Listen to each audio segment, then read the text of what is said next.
Citizens Bank Park. Game number 2 tonight. The Cardinals set a season high with 12 runs last night.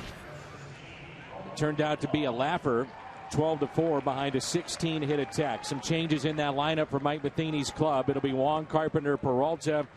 Then we'll see Hayward, Molina, Grichuk, Scruggs is in there, Borges is in there, and the pitcher is John Lackey batting ninth. And a strike from Aaron Harang, and we're underway. You can see the record for Aaron Harang. Very good ERA, but 4-12. He's lost 5 straight ball games with a 6 ERA. He got off to a great start. Had a very good ERA, under 2 for first couple months of the season, but he's had a tough time. Ruiz, the veteran catcher, takes a foul tip right off the mask.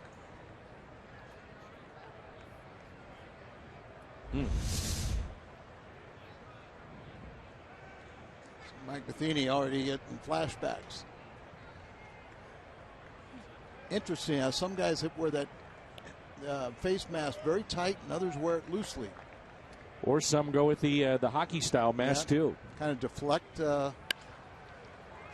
It's 3 elevated pitches to Colton Wong, and he grounds out to short. Handled there by Freddie Galvis for the first out. A look at the Phil's defense presented by Dobbs Tire and Auto Centers. Cody Ashe in left, Ben Revere in center, and Dominic Brown is in right. Franco, Galvis, Utley, and Howard on the infield. Ruiz behind the plate.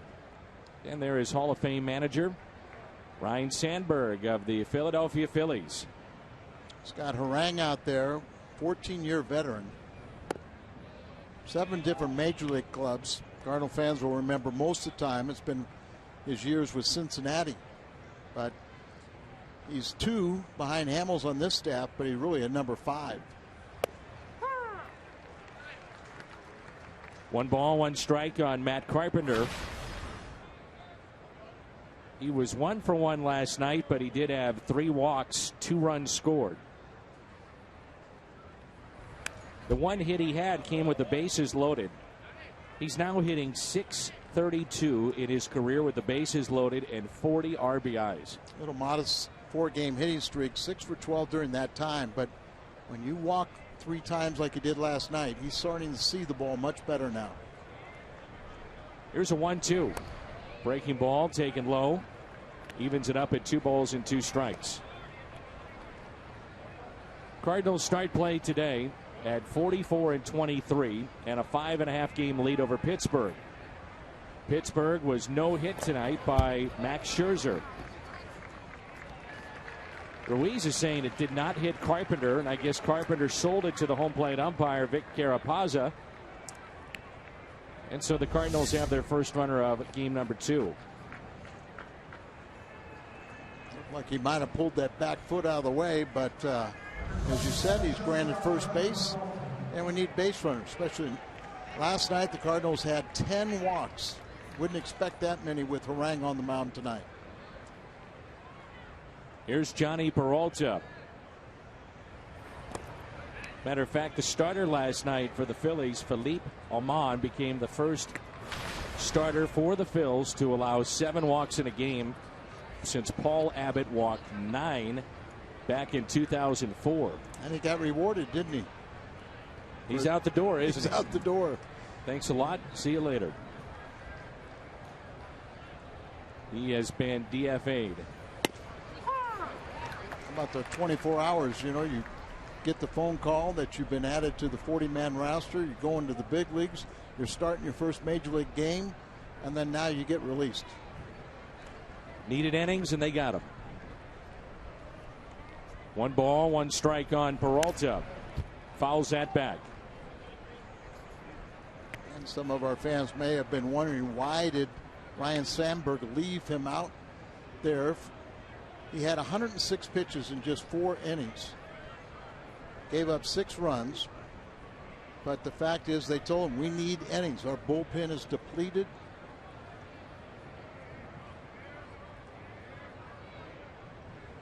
Here's a 1-2.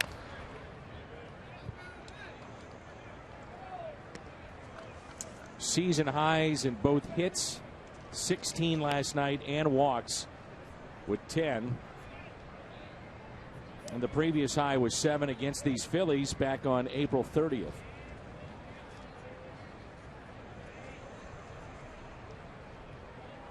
Peralta was 1 for 3 last night with a double and 3 RBIs. Pulls it foul.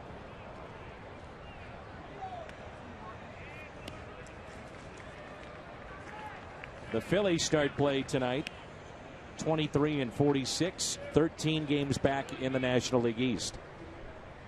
Another big guy, Aaron Harang, 6'7", 261. And a 1-2 pitch to Johnny Peralta. Base hit into right field. Carpenter will stop at second base. Runners at first and second. And a chance for Jason Hayward, who is batting cleanup here tonight. The Cardinals are seeing him swing the bat well, and he moves up in the lineup. Another pitch that's up in the zone. And you just really don't want to live up there. Pitches are a lot more hittable. 6'7", you want to take advantage in throwing on a downward plane. And remember, Harang has that good changeup, but changeup's up, or that's an easy pitch to hit. Hayward was 2 for 5 last night with a double. First pitch to the Cardinal right fielder. Good cut. He fouls it back. Here's what you're talking about, Al, the Hyundai pitch arsenal for Aaron Harang. Well, you think about the four seam and the sinker, that's really your fastballs. One stays up, one sinks. And you talk about the cutter, that's a pitch he's never used before. And it's something, just another look to show these guys, and the changeup has always been effective.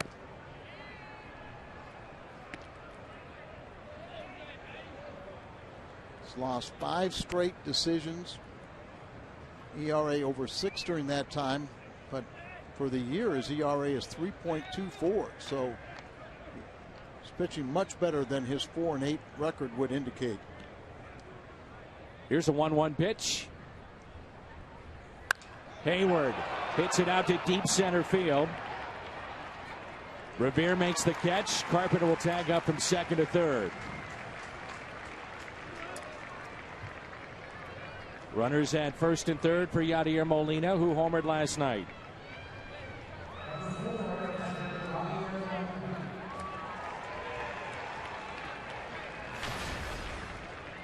Last 12 games here in Philadelphia, Molina is hitting .488, and his career mark is well above 300, his average against the Phillies.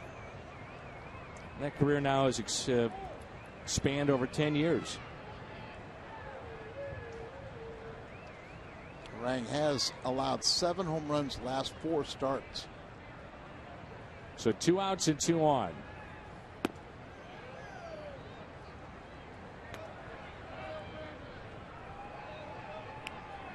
So .324 his career against the Phillies in 63 games, 6 home runs. He's driven in 32. They shade him a bit to the opposite field.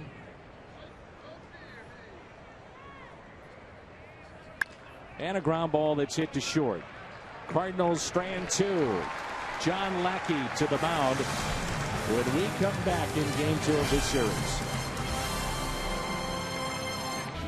The Phillies lineup with Revere, Utley, and Franco, Howard, Brown, Ashe, Galvis, Ruiz, and Aaron Harang. John Lackey making his 14th start. Al, you talked about it in the open. He has struggled on the road, but for the most part, he's pitched well.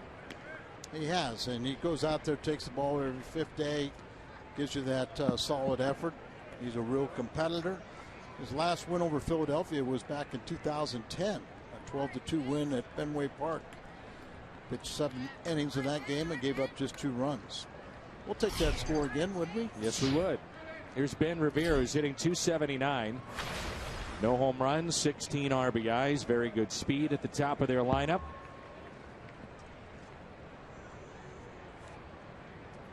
And the first pitch by Lackey.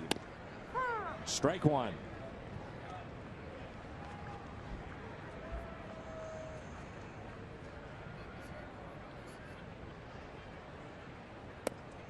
Congratulations to some Cardinal fans, two of which we know very well, Dennis and Mickey Mathis, also Jack and Louise Donovan. They're celebrating the wedding of Nick Mathis and Beth Donovan.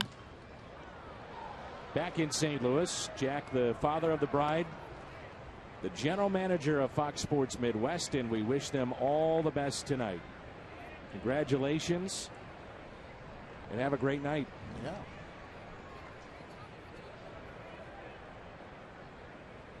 One and two the count on Ben Revere. Ground ball that's hit to short and taken by Peralta for out number one.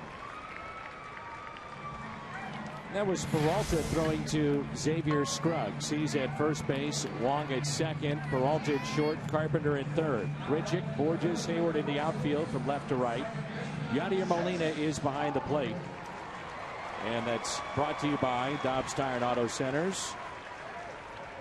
Xavier Scruggs back in the big leagues. Second time he's been called up this year. Good to see him get a chance to start and spell Reynolds, who's been playing every inning since the Adams injury. Chase Utley. There you see Scruggs, but a few years ago, Chase Utley is one of the best players in the National League, and he's really struggling now. 2 balls and no strikes. Remember at the time when we saw him come up, it was against the Cardinals, and the Phillies, who really liked Placido Polanco, moved him over to third base to clear the way for Utley. And a ground ball hit sharply to second, taken there by Colton Wong for out number 2. You may be asking, what does John Lackey feature? Here it is, the Hyundai pitch arsenal. See the four seam, the slider, the sinker, the curve and the changeup. But he just kind of gives you a little bit of that, a little bit of this. Just try to keep the ball out of the middle of the plate and try to get you out on the first couple pitches he makes. Franco is at third base. He was 2 for 5 last night.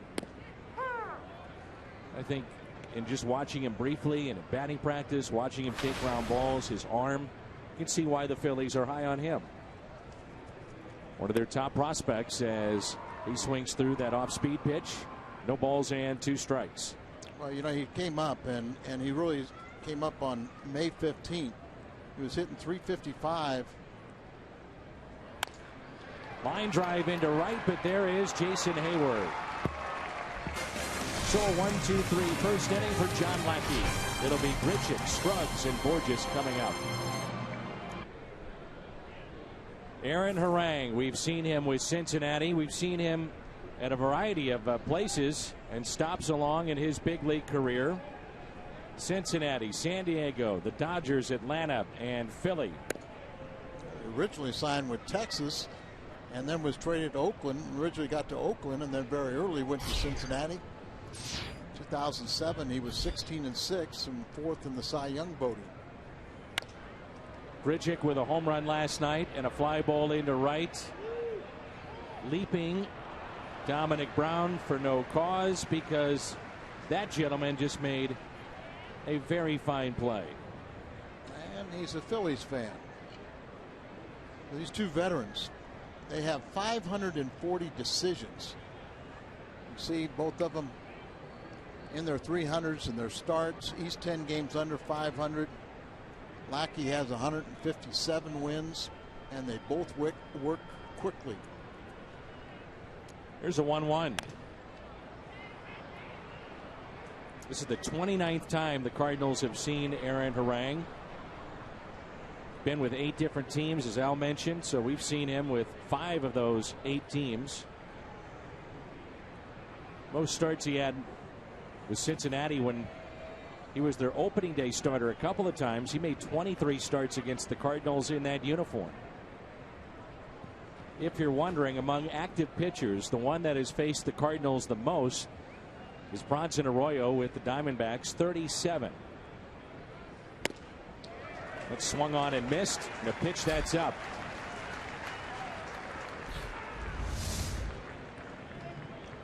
Now you see a pitch up in the zone.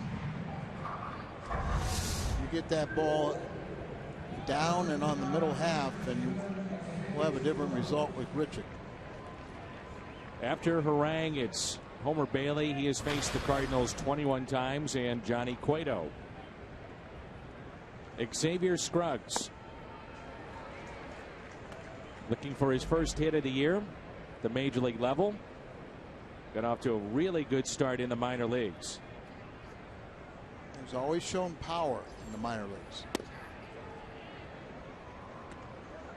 He's hit .251 this year with 14 doubles, 11 home runs, and 35 RBIs at Memphis. Here's a 1-1.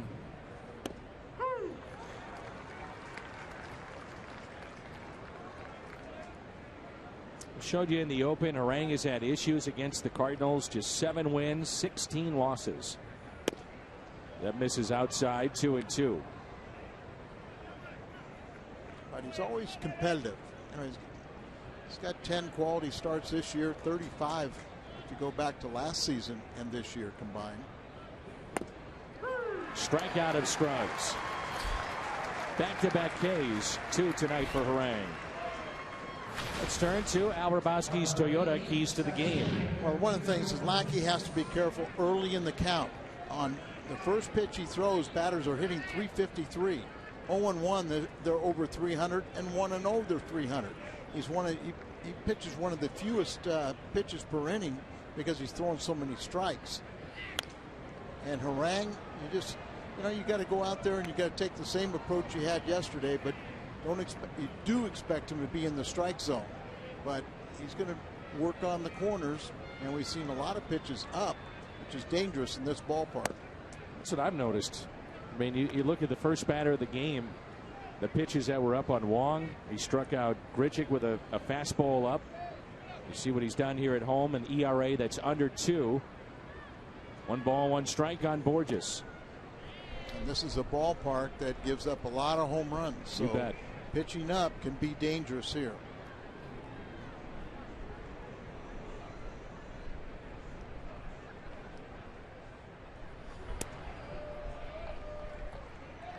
You know, with the Phillies going nowhere this year, you would have to think there are a lot of teams that if they're in search of pitching would take a hard look at clearly Cole Hamels, the biggest name out there, but also potentially Aaron Harang.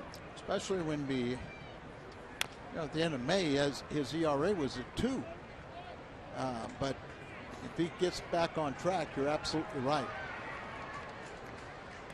And some people wonder too that are the Phillies asking way too much for Cole Hamels, asking for a lot of prospects in return when there's going to be some top-notch pitchers on the free agent market a year from now. And sometimes maybe some of the critics of the Phillies think they're being a little bit too greedy and think they're going to set their sights too high and might end up with nothing. They do have him under contract, but it's a lot of money. 3-2 pitch. Borges to short. Pair of strikeouts and a ground out against Aaron Harang in inning number 2. There's no score. Jimmy Hayes, what do you have for us? I don't know if that's true. I know you like to say it. Mark Reynolds not in the starting lineup tonight. He gets a well-deserved breather. Reynolds had started 21 straight games ever since Matt Adams went down with that quad injury. Reynolds told me when Mike Matheny told him last night he was getting today off, Reynolds told Matheny, quote, deal. Mark says if he were younger, he would have argued, but Reynolds told me right now he's tired, his legs are sore, and a day would do him some good. For the record, Dan, Mike Matheny told me it wasn't as easy as that. He says Reynolds did try to argue his way back into the lineup. Either way, Reynolds needed a breather. How has he adapted, Jimmy? I've talked to Mark about it, but from your conversations, from being a bench guy to now an everyday player. Well, I mean, he's been a starter before, but he said at this point in his career, at this age, he does need a breather every now and again. But he said with this team in particular, Dan, and we've seen some of it, he said there's a lot of guys on base, and he doesn't want to squander so many run-scoring opportunities, so he has changed his offensive approach. We see him going the other way. We see him being a little bit more selective. He told me he doesn't want to be a one-trick pony.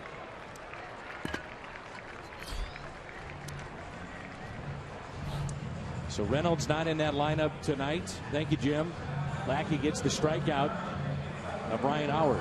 Mike Matheny also talking about that play that Reynolds made last night at third base that made look really easy, which really was a very, very difficult play.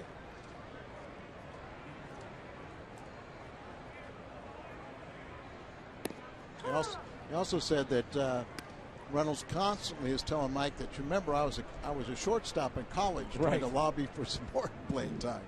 He's getting enough, I think. Dominic Brown chops it to first. Scruggs.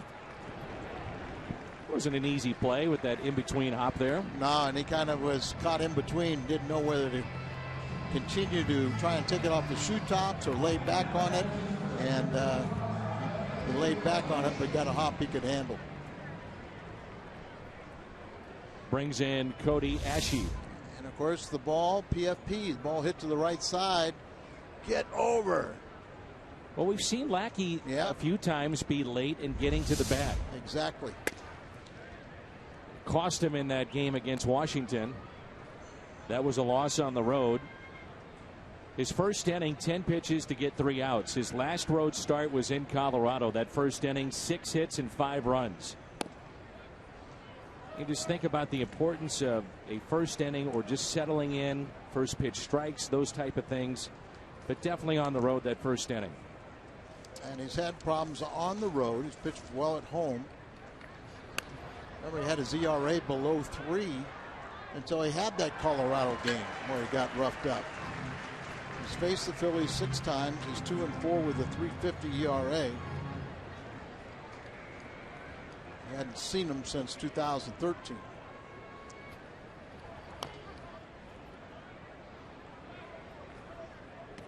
2-2. Listen in as the bench yelling at John Lackey.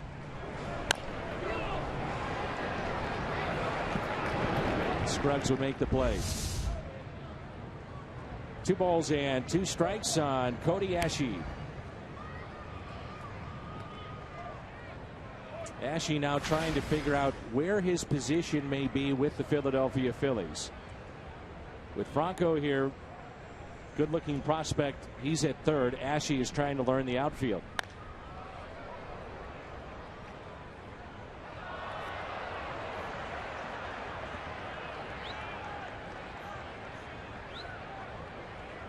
Three and 2 the count. Ashe hit right at 300 in April, but 172 in 28 games since then.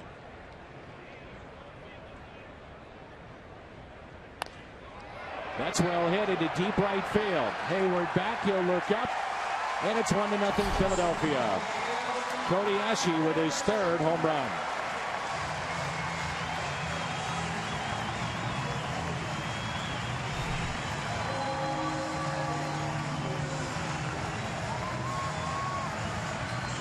First home run against the team he rooted for, and I'm sure that felt awfully good. He's now 2 for 3 off of Lackey, and that was a statement there.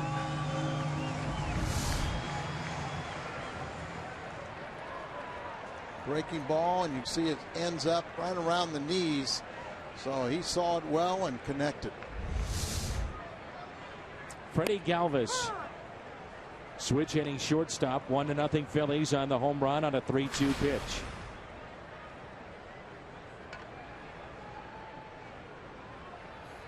Talking with Cody Ashe, he said Mike Schmidt has been huge for him, not only defensively at third, but in the mindset of trying to go through an at-bat. Think it through. What is the pitcher trying to do against me? And they would sit during the spring training games and talk about it. There's Mike Schmidt there in the middle. Ben Davis on the left, former catcher. Tom McCarthy on the right, the play-by-play voice of the Phils. But going through at bats and watching them in spring training, and he would say, well, what do you think the pitcher's trying to do here? Why? Get him to think a little bit more. They believe he can be a major league player every day. Mike Schmidt, with all the successes he had, he's a Hall of Famer with 548 home runs. He went through a lot of trials and tribulations. He had some years that, Schmidt was such a good defensive player that when he hit 200 early in his career, he'd stay in the lineup. But it all paid off, and he put it together.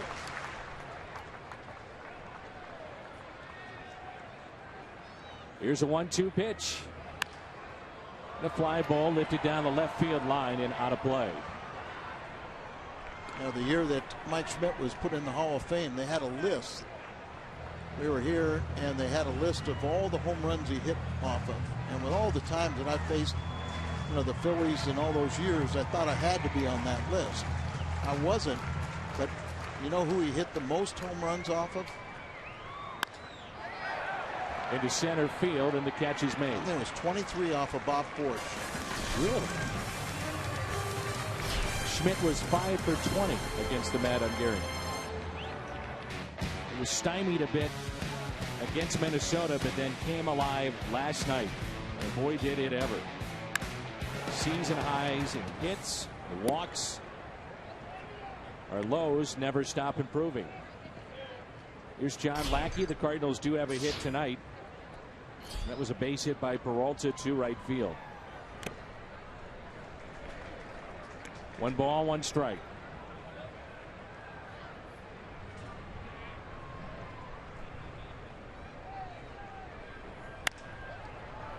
A fly ball lifted down the right field line and out of play. I always think it's worth looking at the numbers since the deal, especially one like this with Lackey going for Joe Kelly, popular player, Alan Craig, popular player that was struggling. Allen now in the minor leagues. 1-2 pitch and a high strike. But Joe Kelly, 23 starts, ERA is close to 5. He's 6-6. Alan Craig is off the 40-man roster for the Red Sox. Hit 130 in 53 games. I just cannot understand how that happened. And John Lackey, 23 starts, and he's 8-7. It just when we think about Alan Craig, it was painful to watch how much he was struggling, and knowing how good he was just a year before. Hit Wong. Could hear that. So Wong hit by the pitch, the second man that Harang has gotten.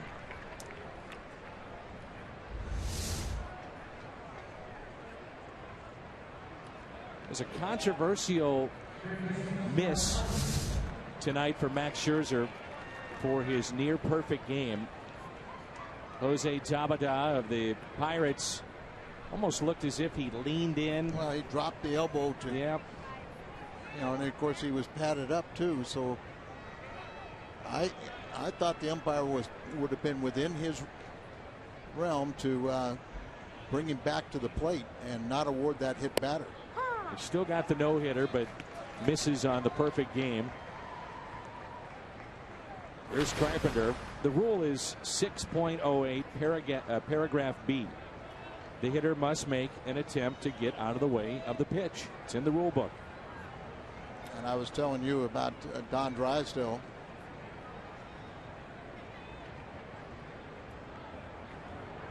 Runner is going on an 0-1 pitch, and now 0-2. Don Drysdale had the record before Hershiser broke it for the most, scoreless innings.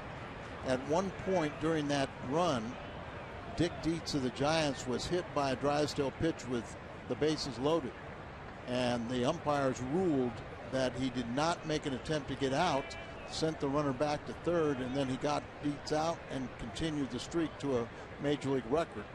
I'm with you in watching the game live like we were today with Scherzer. I definitely didn't think that there was an attempt to get out of the way, and if the umpire brought him back, I wouldn't have been surprised. Yeah, he dropped the elbow to where it would be hit by the pitch, and that's you're in the 27th out. It was a 6-0. It wasn't going to change the outcome of the game, but change history. Howard to second, and they do get the lead man. That's Colton Wong.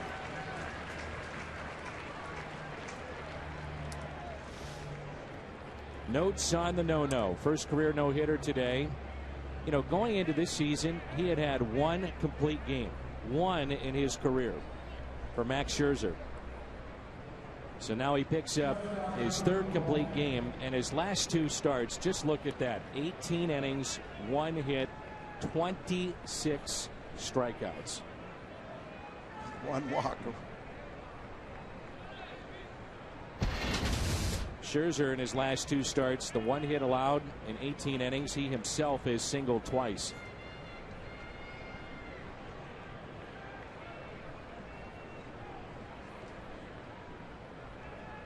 Now Johnny Peralta. I'm sure that last ground ball is one that Ryan Howard would love to have back for a third base, or rather the first baseman and a lefty throwing in that particular play. That's a potential double play if the throw is on the mark. Yeah, and that's where a left-handed throwing first baseman has an advantage over a right-handed throwing first baseman.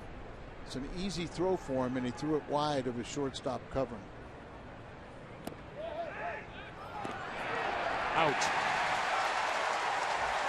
Carpenter is picked off. Now Chris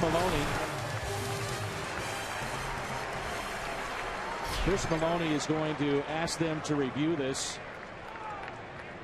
And so we're going to take a look here as Chris Maloney immediately went to Mike Matheny and said, take a look at this. So David Bell is on the phone with the video team of the Cardinals.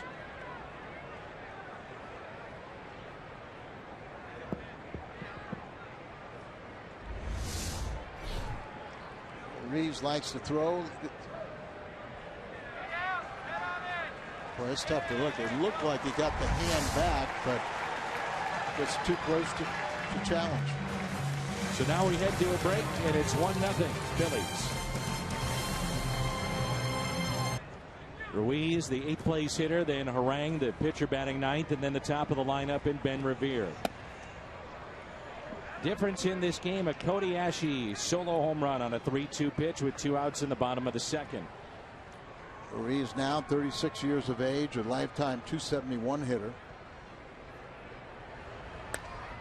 That covers 9 big league seasons. I was thinking about Scherzer, his last 2 starts. That's about as close as I've ever heard anybody get to Johnny Vandermeer, who is the only pitcher to throw 2 no-hitters. But the odd thing is, you're not even on the radar with the 1-hitter.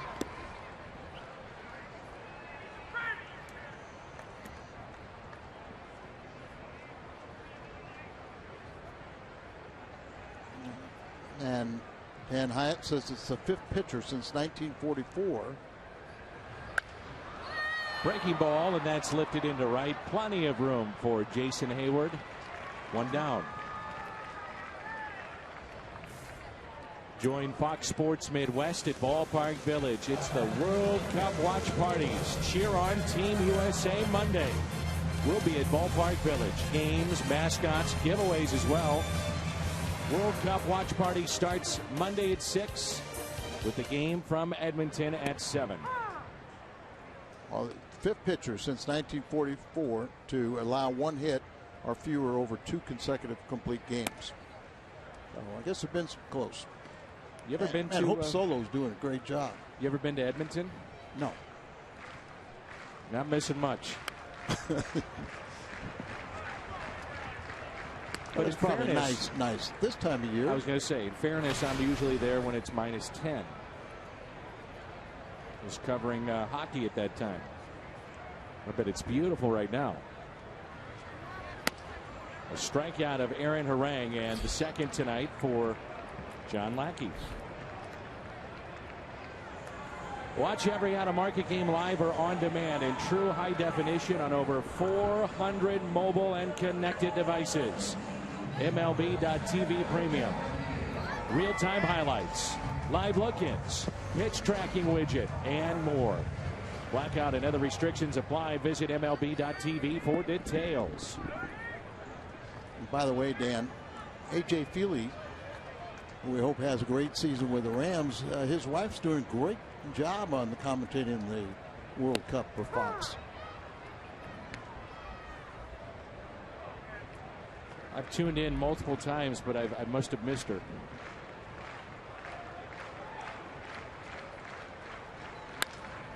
And a ground ball that's hit to second. Colt Long puts it away, and Ben Revere is 0-2.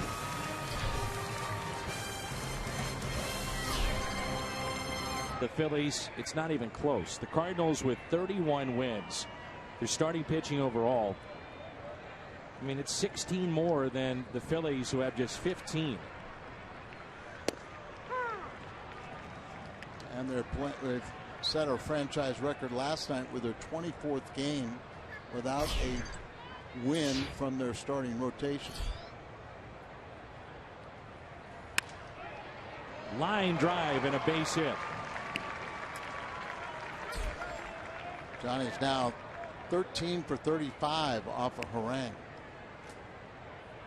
2 for 2 tonight, a base hit into right, this line drive into left. Remember, he was left standing after Carpenter was picked off at first base, so Peralta left standing at the plate, and now a leadoff hit. Another pitch up that he just rifled into left field.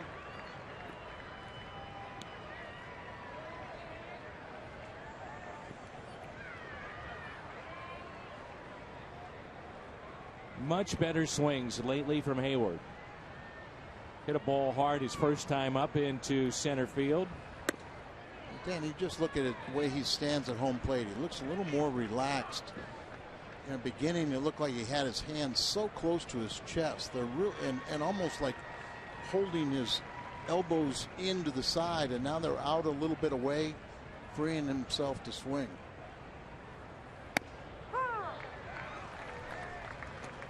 One ball, one strike. Harang and Hayward were teammates last year in Atlanta. You know, Vic Carapazza, you can hear him up here, but how many umpires actually say strike when they call the strike? It's usually a grunt. This one is skied into shallow right. And Vic, it's just, Hurr!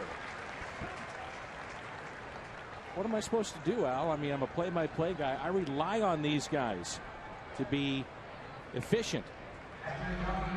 Met Vic before the game. Ron Krupa introduced me to him. And by the way, Ron is excited about got the nod that he's going to be on the umpiring crew for the All-Star game. If you'll notice, Vic Carapazza is very good. He has been voted a couple of times as one of the best in calling balls and strikes. You know what I noticed? Just watch the way he sets up. You know, he's a young guy. He's not afraid, but he sets up pretty much right behind the catcher, where so many of them get so far on the inside part of the plate, and it looks like they're screened and can't see the pitch away. But for the most part, he's behind the catcher. That's ripped and fair into the corner. Peralta on his way to third. He'll score, and Yadier Molina has tied this game up at 1.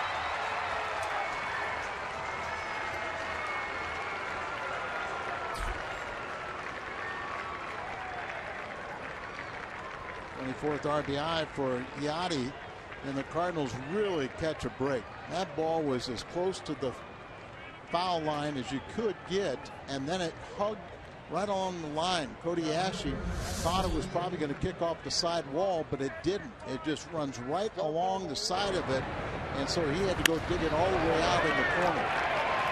So Peralta had to hold up momentarily to make sure it got by the third baseman and comes all the way around from first base to tie the score at 1. So runner at second. That's the go-ahead run potentially for the Cardinals. Molina. And here is Randal Grichuk. Harang is pitching up in the zone, and he's getting that strike two from Vic Carapazza. I mean, how many times you see that? The actual strike zone from the belt to the letters? Yeah, it's rarely. Much lower than when I was around.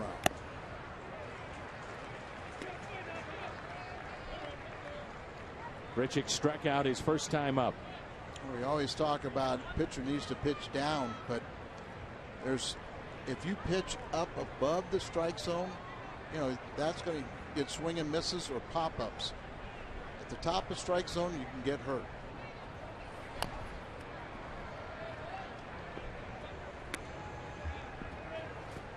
It's going to be a good test for Grichuk.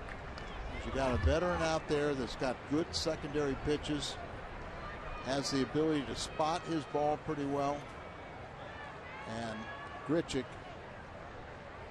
has some holes in his swing, but if you miss, he can hurt you.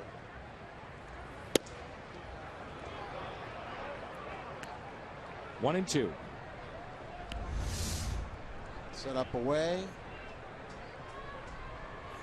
He's trying to bring him back, but it was so far away, it was easy to know it was a ball. Here's a 1-2 pitch to Randal Grichuk.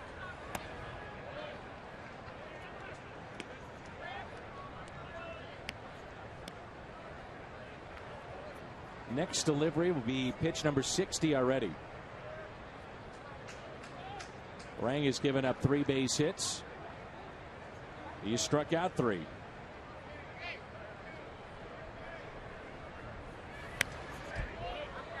cut.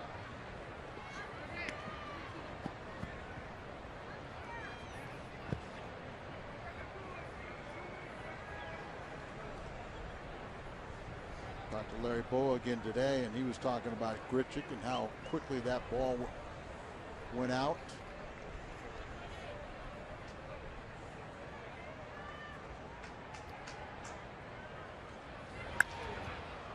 And a fly ball lifted into center.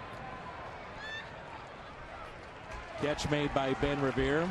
Back to the bag, Molina to second.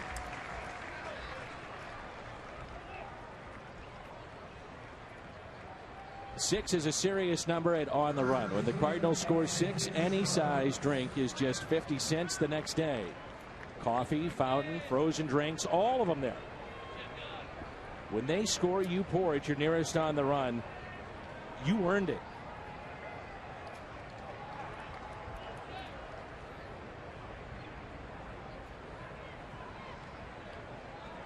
Here's Scruggs. Struck out his first time up looking.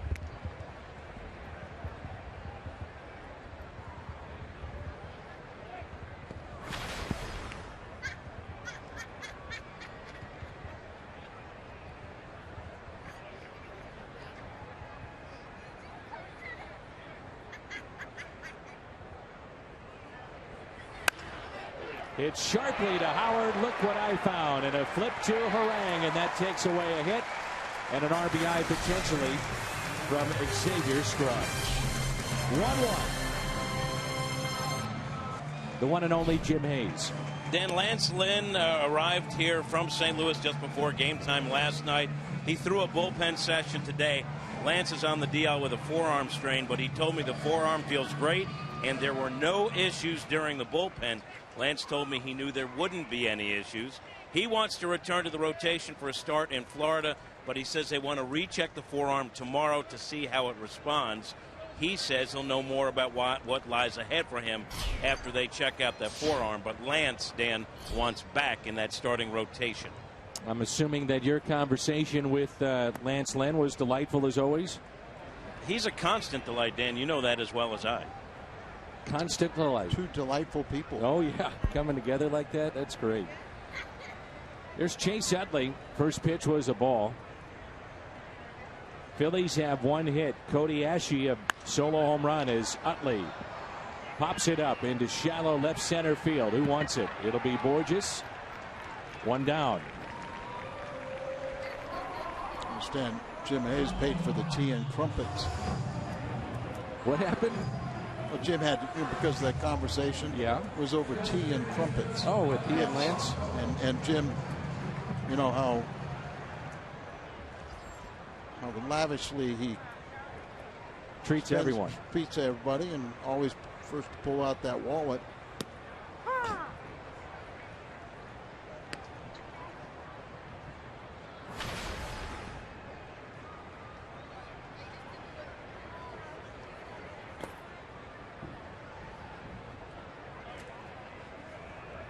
Did he get you a cheesesteak the other day? He offered me one, and I put that cheesesteak when I saw it. I put that right after Skyline Chili, so I have too much respect for my body. You're missing out, I'm telling you. No, I'm not. Franco, tough play for Peralta. Look at this throw. Strong, but safe at first. So an infield hit for Maikel Franco. Well, once again, you see Mr. Steady. Peralta doesn't make a lot of the flashy plays, makes all the routine, but he's capable. And a lesser runner, and he might have had this one. But see the young man, Franco, running hard down the line. I like that Scruggs did vacate the bag to make sure he caught that ball. And he tried to stretch out, but then he made sure he caught it and didn't let it get by. There's another home run hit by Ryan Howard last night. Now 21 against the Cardinals. And so what he has done is 21 home runs, 226 at bats. That's an average of 1 home run for every 10, just about. It's the highest home run rate for any batter in Major League history against the Cardinals. He's got a .350 batting average.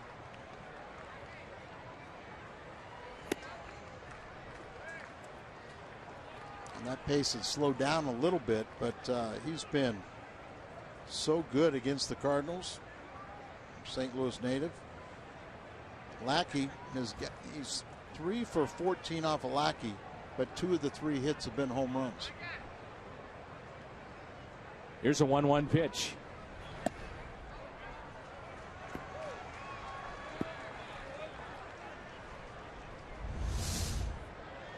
He looked like he wanted this one, and Pazza, our home plate umpire, looked like he saw it and called it the right way. A shift on here for Howard. The 2-1 is pulled foul. We talked about it a little bit last night, Al, but watching Howard run, it just doesn't seem like he's ever gotten back to being a guy that could run without pain or without a slight limp because of the injury sustained in the 2011 playoffs. Well, you talked about it last night too, that his was not only the recovery had a problem with an infection, so he had to have a second surgery. So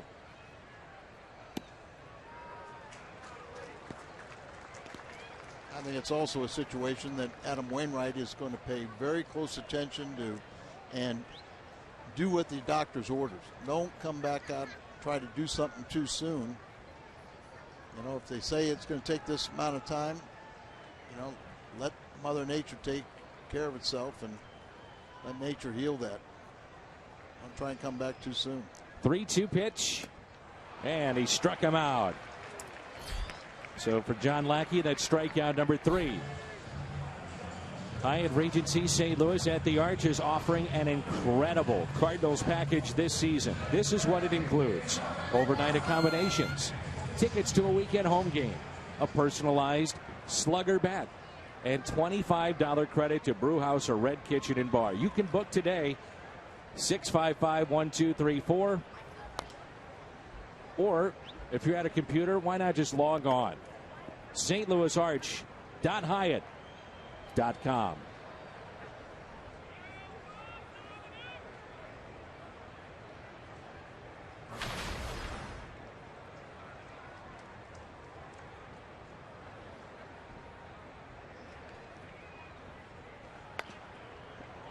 0-2 the count. Dominic Brown is grounded out to first. He's 0 for 1, and he's, I'd say, the one player that the fan base is really focused on. When you hear a lot of the boos, you'll hear it for Dominic Brown. A lot of promise with him. He was in the minor leagues, recovering from an injury. And then when he was eligible to come off that list and come back up, the Phillies said, stay back down there. Well, you know, he had 200 plus at bats down there and only hit 2 home runs. You know, they thought he was going to come up here. He broke his wrist a couple years ago, and he hasn't been the same hitter.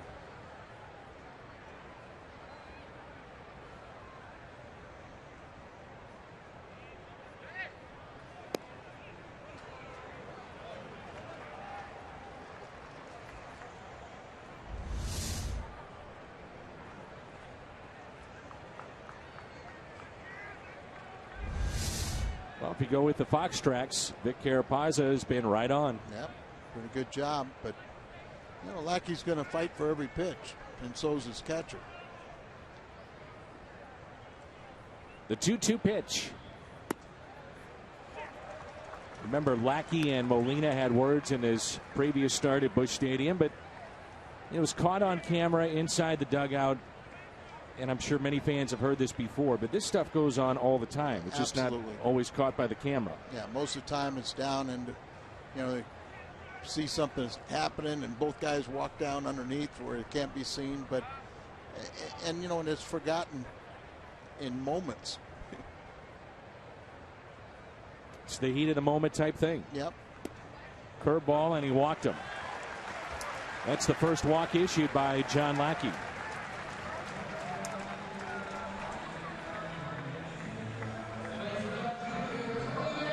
So it brings in Cody Ashe, homered with 2 outs back in the second inning. And that made it 1-0 Cardinal, or 1-0 Phillies. Cardinals then tied it up on a double by Molina to score Peralta from first. And that's where we stand right now, 1-1 here in the bottom of 4.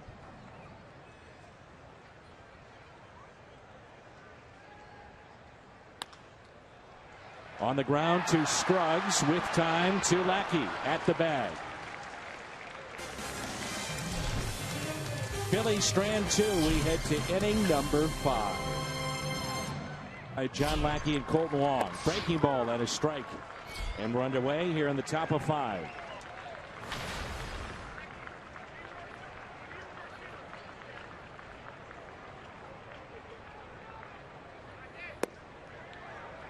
How good has Jim Hayes been tonight? Sensational. Pre-game, the hits. Wow. In all sincerity, he does a tremendous job. It is very difficult. Relationships he has developed over the years with players. They trust him. All the interviews and the time spent in the clubhouse, he does a terrific job.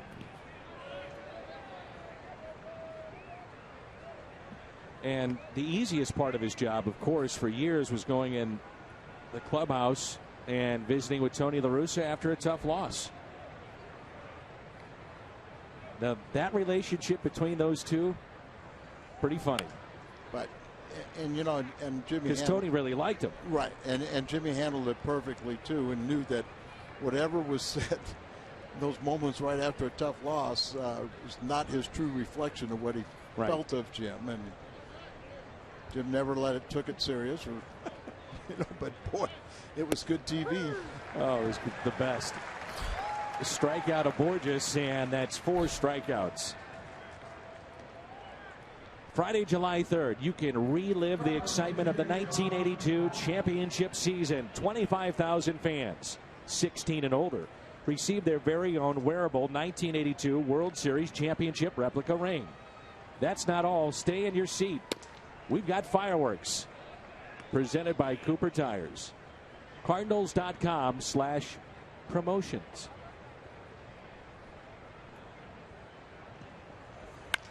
Lackey into right center field. And that ball is down. And he's taking extra bases. On his way to second. The way he touched the bag at first was not ideal. However, he winds up at second base, and a happy Cardinals fan.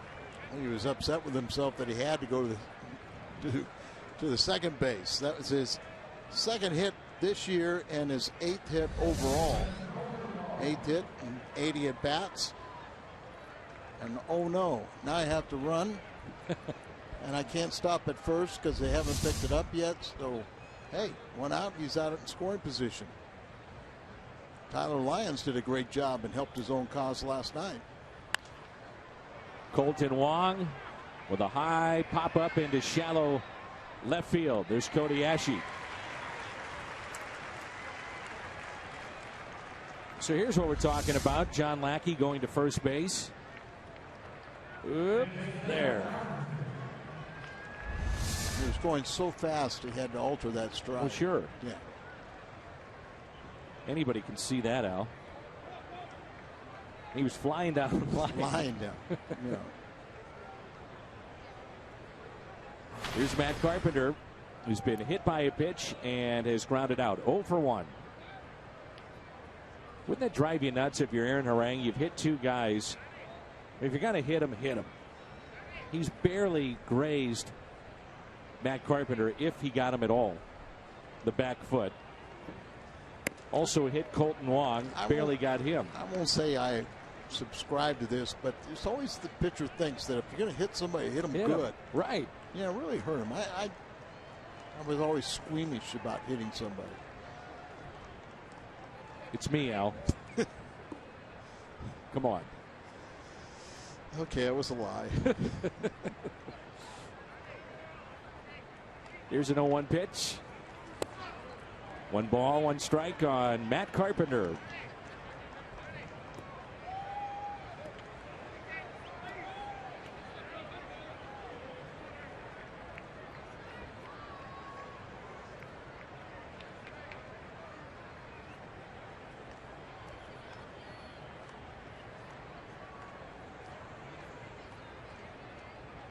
Outfield straight away, the 1-1 taken outside. Carpenter went through a rough spell, but he's starting to come out of it. A little 4-game hitting streak. Came in today with 6 for 12 in those last 4 games. And we know that he can turn it on and go on to a hot spell, carry this ball club. Sure could. You'd say that about a few guys on this team. I think Peralta has already done that to an extent with his streak. The one I'd love to see is Hayward. What would happen if he got on a hot streak? And you kind of think that Mike Matheny's trying to think along those lines by putting him in the cleanup spot today. Give him a little more confidence. Reward for better swings of late. Nice pick by Ruiz. 3-1 the count. Peralta, you mentioned the career numbers he has against Harang. He's on deck. You know Harang knows those numbers, and he's 2 for 2. So 3-1. You got to think that Carpenter's going to get a pitch to hit. Remember, said that Harang's given up 7 home runs in the last 4 starts.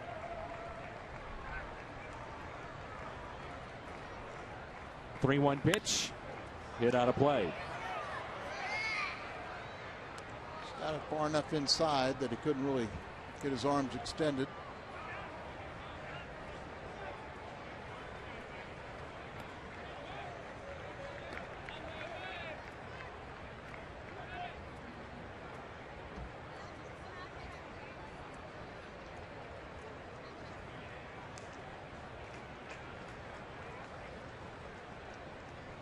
Three and 2 the count. Now Harang steps off the pitching rubber.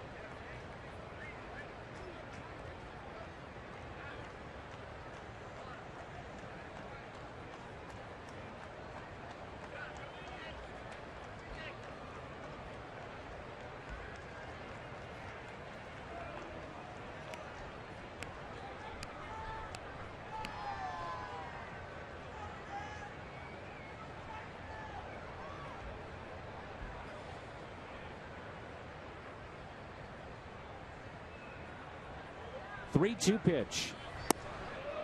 And Carpenter draws another walk in this series. Let's give you our what's on tap while we have a moment. Peralta will dig in with 2 runners on and 2 outs. Wacha and Morgan tomorrow. Morgan making his major league debut. Michael Wacha is 9-2. And we'll come your way tomorrow at noon right here on your home of the Cardinals, Fox Sports Midwest. Adam Morgan, a left-hander, only 25 years of age, coming off of Tommy John surgery from a year ago. Has not won a game in the minor leagues this year. Not won a game. His minor league record is not good at all. I asked Larry Boyle, I said, if you're the owner and you sit there and say, you know, okay, we deep down in our farm system, the best we can come up was a guy that he hadn't won this year. And he goes, no, the best we have in our farm system was the guy yesterday. This guy's second best. Well, the guy yesterday is no longer in the farm system. Matter of fact, he's no longer a part of the Phillies organization.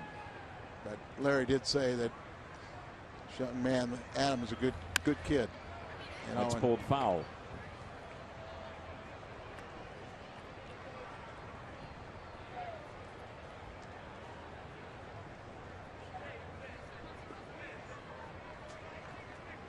13 for 35 against Harang.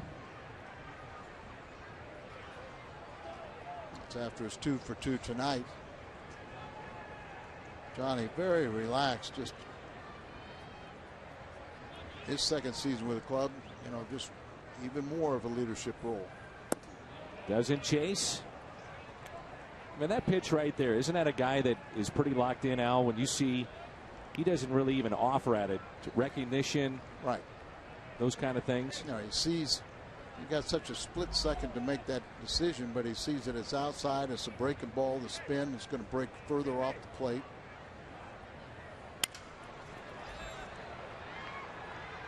Hit to short, and Peralta is retired.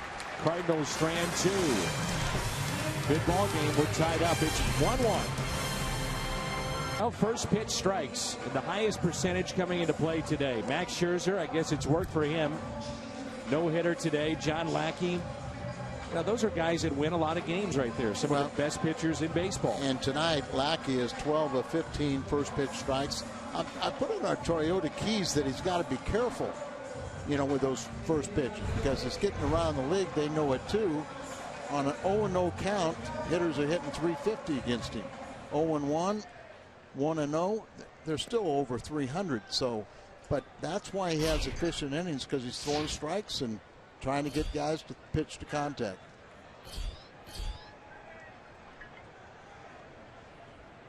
Freddie Galvis, Carlos Ruiz, and Aaron Harang, 7, 8, and 9 in the lineup for the Phils.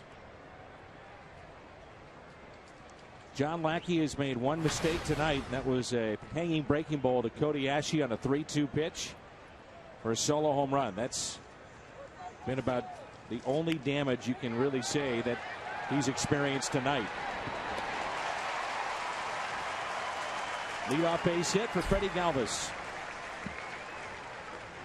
The first pitch strike, but here it drops down a perfect bunt. Not much chance for Carpenter. He did a good job with it, but he deadened it just enough. Carpenter had to come in. He barehanded it, but beats it out.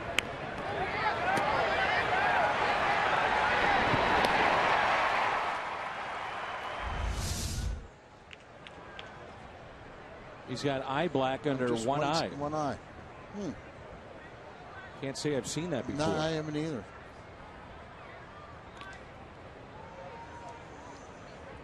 It is nighttime too.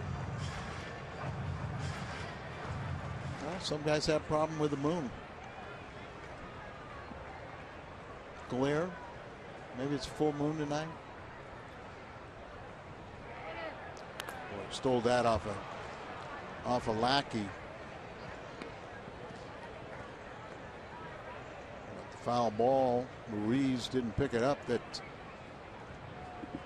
might have been a hit and run on there, but let's see. Eye black on one eye. What's Ruiz got in his mouth?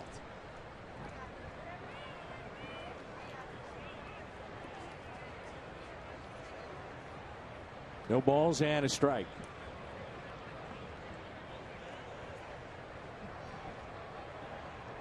What's going on over at first base? Well, Al, there's certain things that you can count on in the game of baseball. Guys will spit, sunflower seeds, and sometimes you have to adjust. Or protect yourself. Sometimes there's protective gear that needs adjusting. Or you just take it out and put it in your back pocket. And apparently that's what's just happened. We haven't seen that too often either. I'll tell you what, there was a squirrel here last night. Eye black under one eye. Removal of protective gear at first base. What's he got in his mouth? What's going on out there? Here's an 0-2 pitch. Lackey would love the ground ball and double play as time was granted late. That'll put Lackey in an even better mood.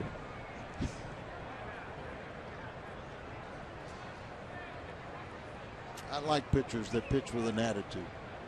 So you like John Lackey? I like John Lackey. You know he comes to compete.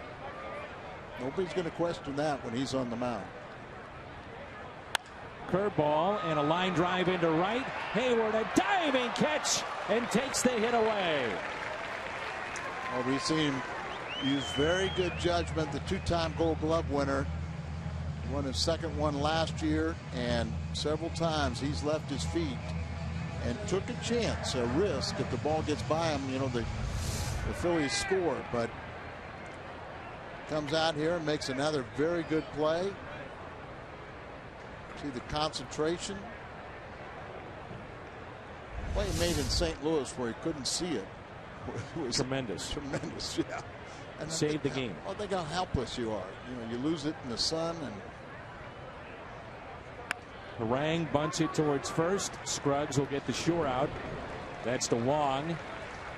And Galvis advances to second base in scoring position for Ben Revere.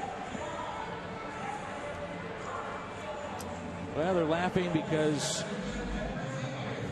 of the adjustment situation that Galvis just had moments ago.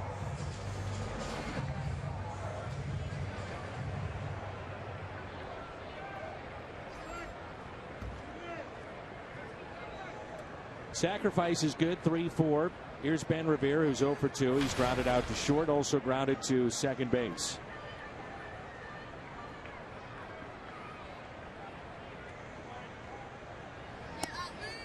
Good curveball. So how do you motivate this Phillies team, Al? You're Larry Boa, you're Ryan Sandberg, coming to the park every day, knowing you're undermanned. What do you do from a coaching perspective? Boy, it's a tough deal, and I think you got to see. We've seen them come out here and do all kinds of fundamentals. There's more teaching done at the major league level now than ever before, but it's very difficult when you don't have the pitching staff. And their problem is they have a quality bullpen at the back end. Their problem is starters and a depleted farm system. The front office waited too long to break up the ball club.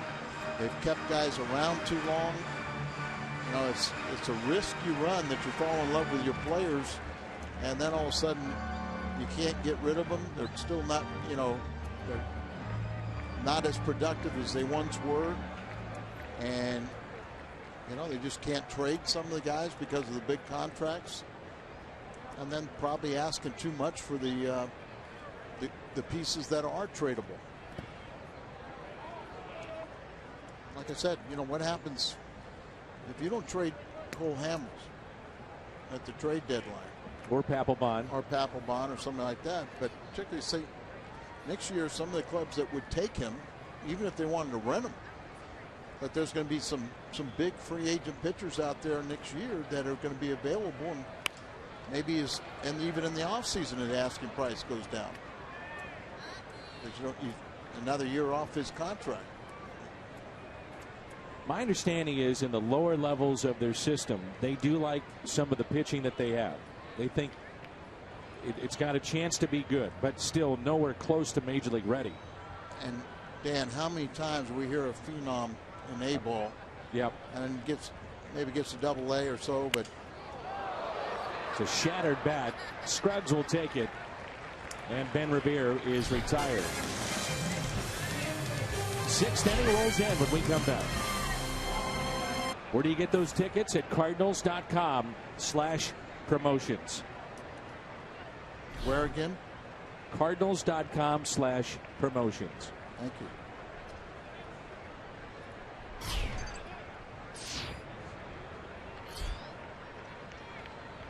There's Jason Hayward, 0 for 2 in the cleanup spot tonight.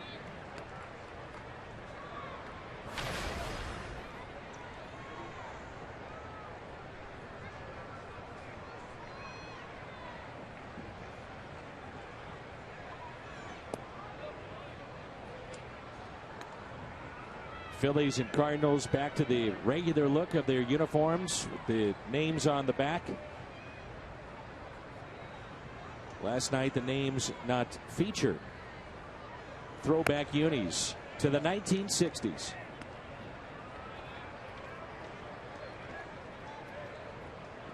Also the number on the front for the Cardinals was not a part of the uniform. Only the number on the back. Any story as to why you had 39, or is that just the number they gave you? Well, I came up in June, and the guy that had it, I'm thinking of him in a second, but he was wore 39, and then they traded him, created a roster spot for me, so just took his uni. Base hit into right.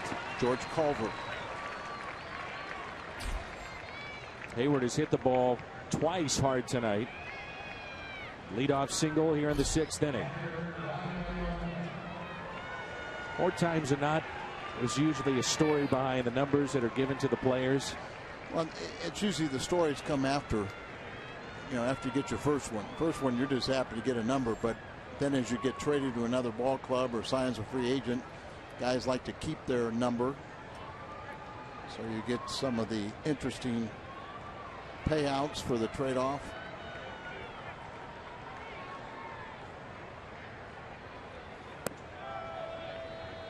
Two veterans that are the backstops of their team, Yadier Molina, Carlos Ruiz.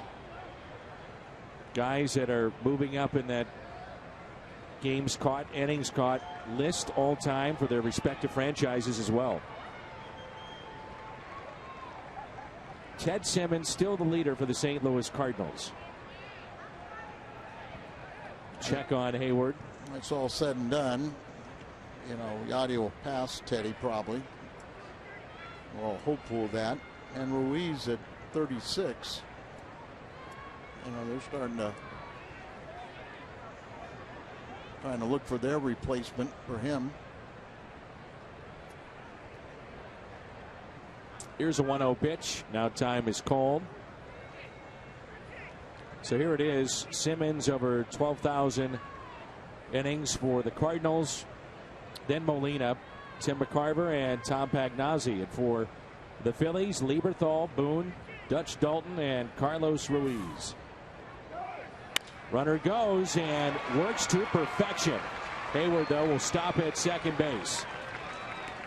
If he's not running, that's a tailor-made double play. Instead, the Cardinals have back-to-back hits and nobody out. Good night for Yadi. Another multi-hit game, 2 for 3. See the run-in, the shortstop vacates his area and covering second base, and he hits it right there. So good execution right there, and the Cardinals have a great shot here in the 6th with nobody out. Key at bat is going to be Randall Grichuk.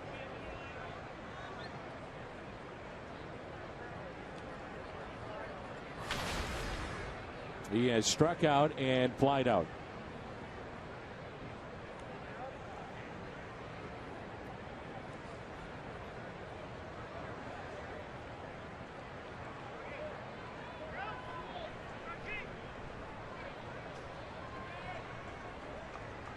Inning started with a base hit to right field for Hayward. Base hit to left for Yadier Molina. That pitch in the dirt and kept in front by Ruiz. See, the Phillies are almost wondering, or at least on that first delivery, they were wondering if the bunt was going to be on. Franco was playing even with the bag. Shortstop was trying to keep Hayward close, and then retreat back to his position. We've seen Grichuk pull a lot of balls to the left side. With that shortstop playing, it could go through for a base hit easily.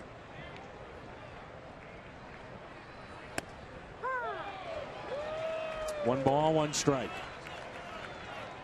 I don't know about you. I would certainly like to see Grichuk swing away in this case. Yes, I would. He's one of those guys that long ball potential. He's a young hitter, but this is one of the situations they're showing confidence in him. 1-1 pitch. Did not go. It's Brian Knight down at first. He'll be behind home plate tomorrow.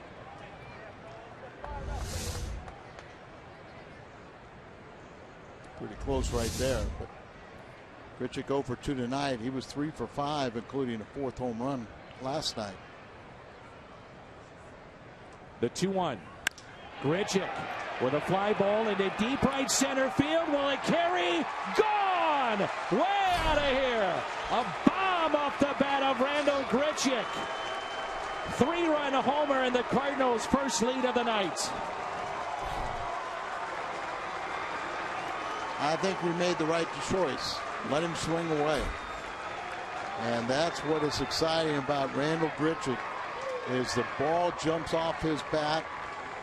His second home run in 2 nights, his fifth. His ERA, or excuse me, his RBI is up to 17. And boy, the pitch up, out over the plate, and he's strong enough to hit it out of any part of the ballpark. Wow, off the back of the bullpen wall. Xavier Scruggs to short.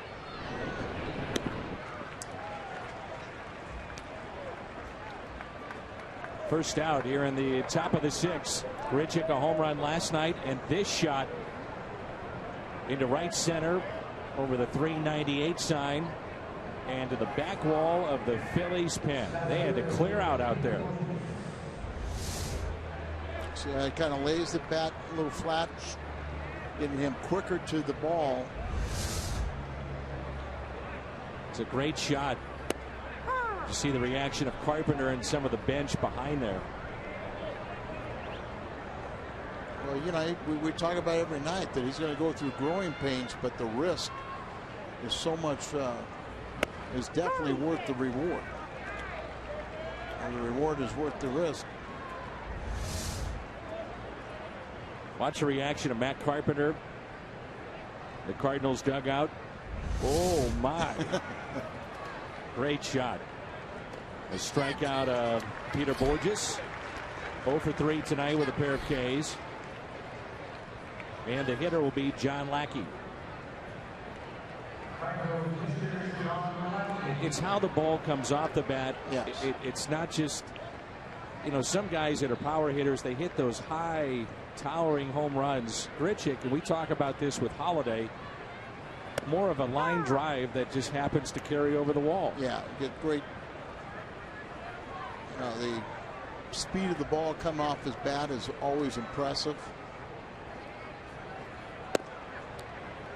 John Lackey with a double into right center, first time up, or rather his second time up. He's 1 for 2.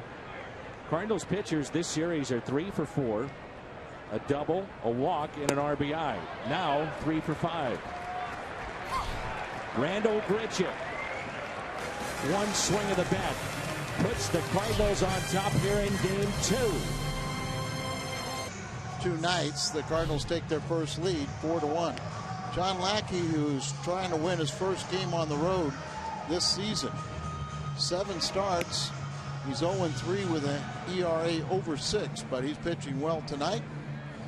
He's only allowed a second inning home run to Cody Ashley, the St. Louis young man. Since that time, he's only allowed 2 more hits, and both of those have been infield singles. So Cardinals have a lead. Got to go through 2, 3, and 4 right here. A lot of efficient innings, so you know, really Lackey goes out there and never gets his pitch count too high. 67 pitches through 5 innings. Still marveling at that home run from Grichuk. Got out of here in a hurry, a 3-run homer. Now 4-1 Cardinals, home half of the 6th. And there's another first pitch strike. Kind of flips that little breaking ball in there for a strike. 179 the average right now for Chase Utley.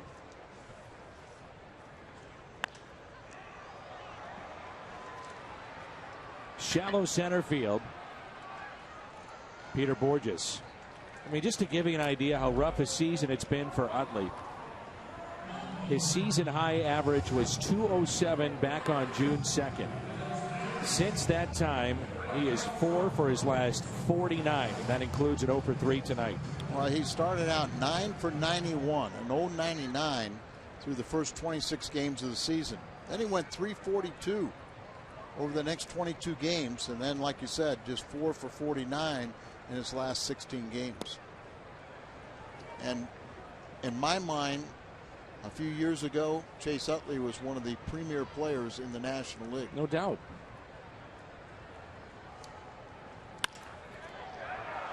Base hit into right. Michael Franco.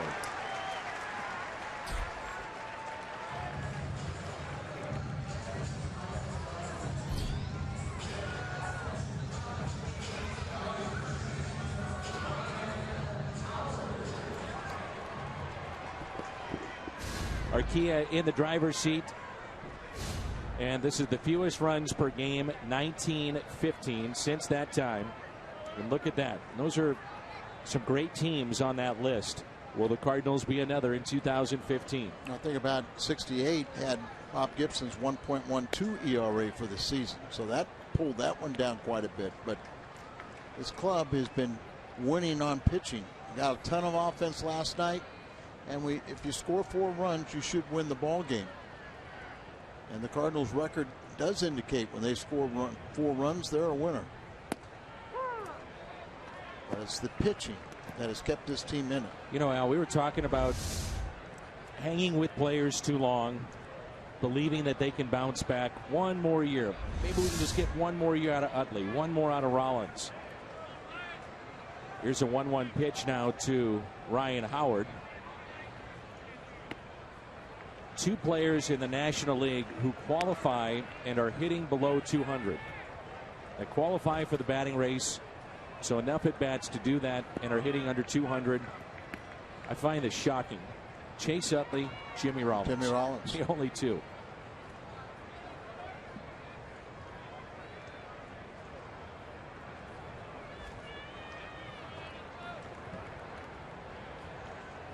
Two and 1 the count. A lot of people think Rollins will break out of it because he's playing on a winner. Jammed him, popped him up. Long way to go in left field. And with the shift on, no one there. So, you know, we take an aging player and you put him in a pennant race, or you put him on a winning ball club.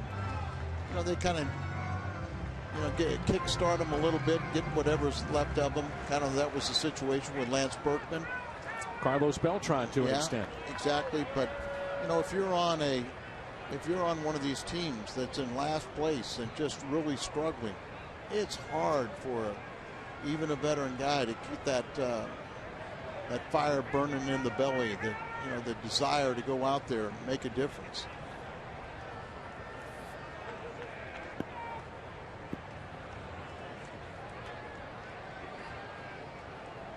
Two is hit sharply but foul. And that's what happens too. You know, you don't catch the breaks that you did earlier in your career. Ryan Howard, you can still say there's no Cardinal pitcher that feels comfortable when he's in the batter's box with what he's done against his hometown team.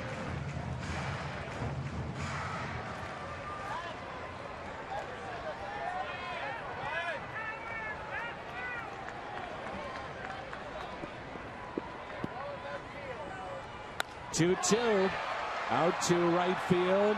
Hayward back in, just enough room on the track to make the catch, and Franco is back to the bag at first.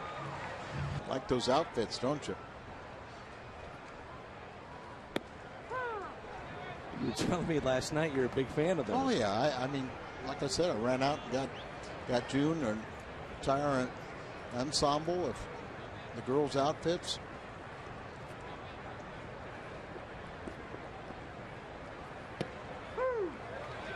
Must say they are a lot more attractive than they were 20 years ago. You said, though, you didn't. I didn't get the spikes. You left those out. I thought she might use them on me.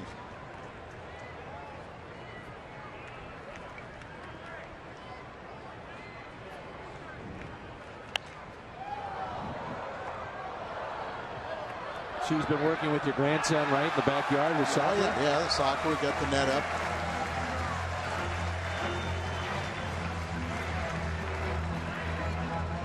I have, Dan, on a serious note, being from California and my age, never knew anything about soccer. But watching Wes play the last couple of years, yeah, I can understand why kids love it.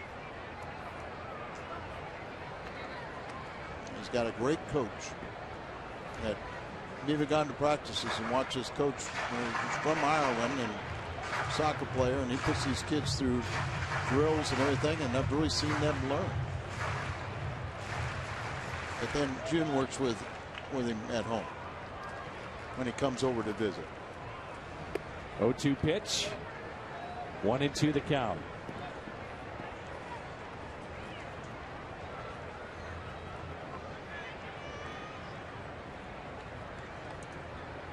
Brown is grounded out and walked.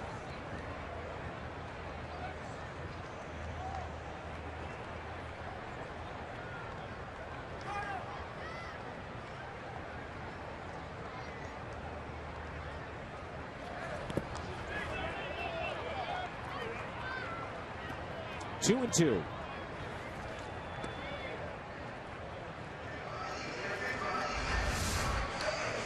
And that's still a great defensive skills and how he blocks that. Use the glove to protect the hole between the legs. Almost throw your chest at the ball to get the ball to bounce it on the chest protector, keep it right in front of you.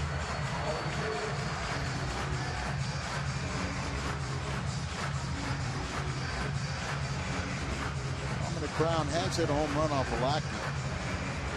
He's 1 for 7 in his career.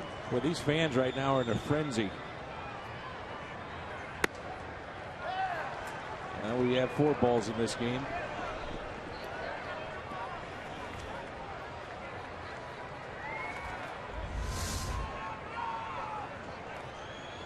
Pitch up high, all 3. I'm going to see if I can take a walk. Oops. So 3 and 2 on Dominic Brown.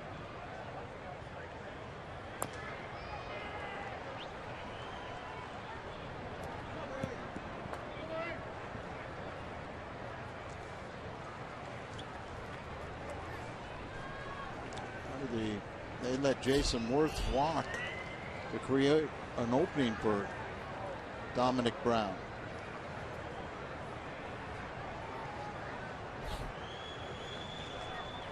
3-2 pitch.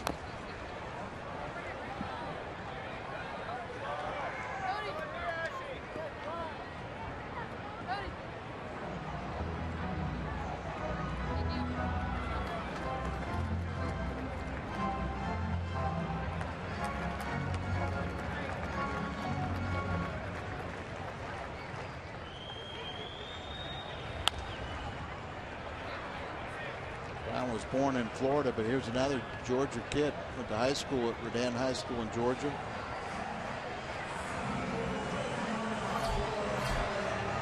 How many young men, that great run of the Atlanta Braves going to postseason, what, 12, 13 times in a row, and just turned on the youth of Georgia.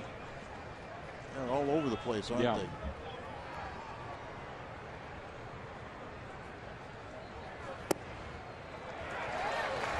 Tying run will come to the plate. What Lackey wants to do after his team just got in a 3-run lead. If they're 2 outs, he wanted that pitch there, but second walk of the night, both of them to Dominic Brown.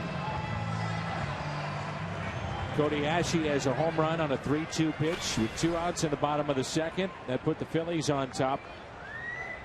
Cardinals came back with an RBI double from Yadier Molina to tie it up at 1-1. And then a 3-run homer by Randal Grichuk. That's strike 1.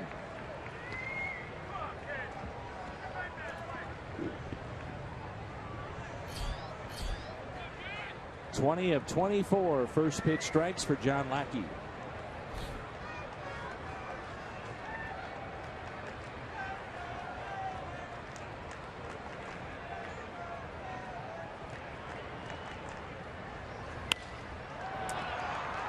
Popped out. Peralta. And the Phillies strand 2. It's 4-1 as we head to the 7th.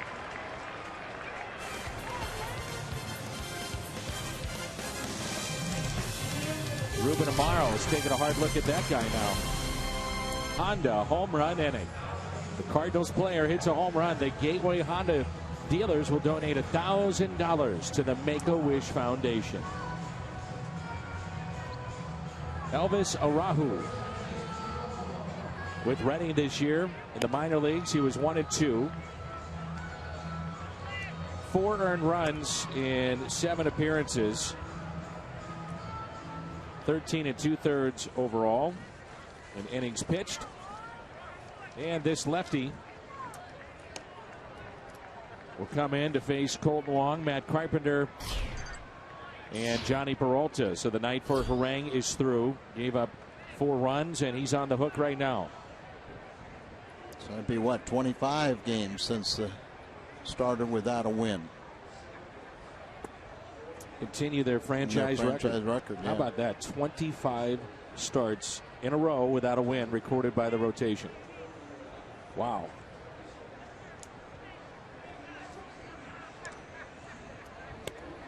And we said it before, you know, they got a very good back end of the bullpen. You know, Papelbon, Giles, but can't get to those guys. And nothing more demoralizing than always being behind. Where will this team be? And we're not that far away from the trade deadline if you get rid of Cole Hamels, who gives you that legitimate shot, and Harang too. You know, if you trade those two guys off, you're looking at a 100-loss campaign, at least.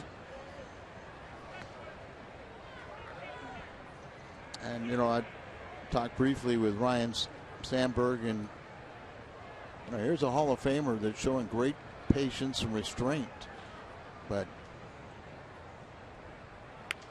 can't fault him. You know, he's come here and really doesn't have the personnel.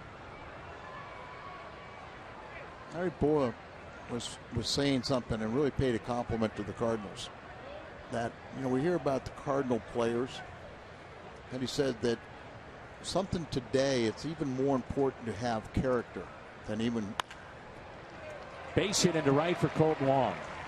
Good to see that against the lefty, but it's more important to have character than talent today. And the Cardinal players play as a unit. They play together. They play as a team. Where you can have talent on clubs, but they just don't play a cohesive game where they're together. And he was just saying that, you know, the Cardinals, it's not a mistake that they win and are competitive year after year after year. It's the style of people that they draft. They look into the backgrounds. They want to know what kind of people they are. And of course, you know, they'll help educate, and they got to have the talent to begin with, but they'll get the most out of them. Starts in the minor leagues too. Yeah, it does. You know, but I mean, I think it's like he was saying, the type of people they draft, they do such a good job of looking at the, you know, getting to know them and what kind of people they are, and if they don't fit a certain mold, if they're talent, they don't want them. 0-1 pitch to Matt Carpenter. Wong, the runner at first base.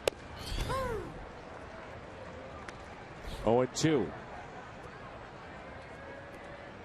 Pretty basic fastball slider for this lefty. The Hyundai pitch arsenal for Araujo. And of course, you could do that out of the bullpen because you're never seeing a guy more than once.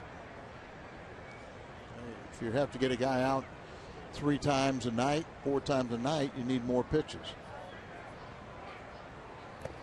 Runner goes. That's Wong, and it's a stolen base. 6 steal and 10 attempts for Colton. This hit was only the second hit for Colton Wong on the road trip. But he steals this one off the pitcher, and Ruiz couldn't catch the ball in the dirt, but he had no chance. Araujo is from Venezuela. Signed as an international free agent with the Indians in 2007.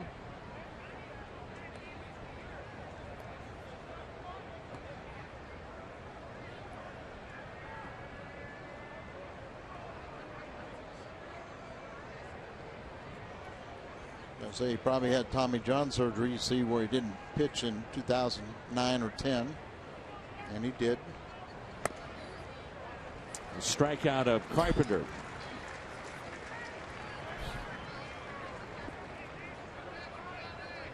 Brings in Johnny Peralta. That's rare to see Carpenter. If he doesn't drive him in, he usually will move the runner over. Matt, one of the best with runners in scoring position this year in the National League, close to 500. Peralta is 2 for 3 with a run scored. A base hit to right, another to left, and scored on the double from first base by Molina. That tied the game up back in the 4th, 1-1. Randall Grichuk, a 3-run homer. And that's where we stand right now with a 4-1 St. Louis lead.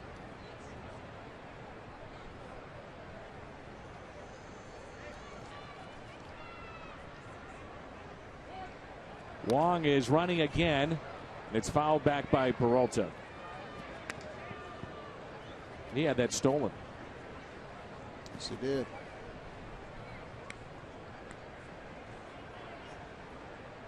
Now the Philly bullpen has an ERA of 3.51.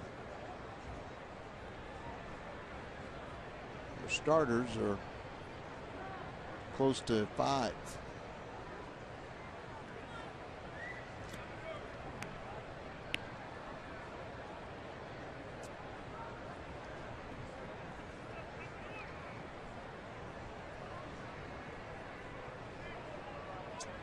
Here's a 1-1.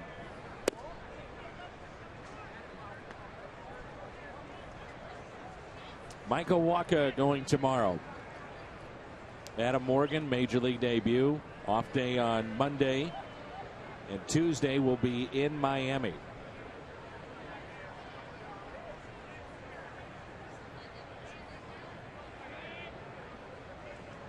We will not have the game for you on Tuesday night on Fox Sports Midwest. That'll be on Fox Sports 1. Then Wednesday, we've got Jaime Garcia and Matt Latos. Thursday, Tyler Lyons and Dan Herron. Then back home to St. Louis.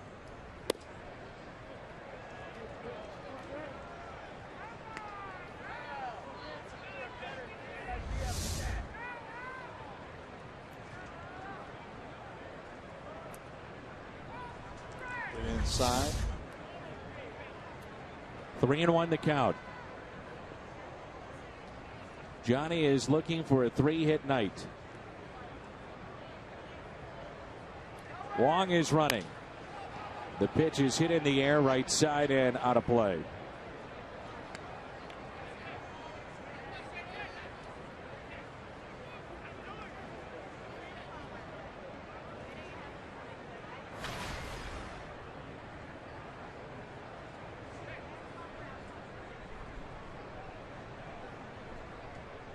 Elvis is 6'6", 215. Only 23 years of age. He turned 24 in the middle of July. All Venezuelan battery.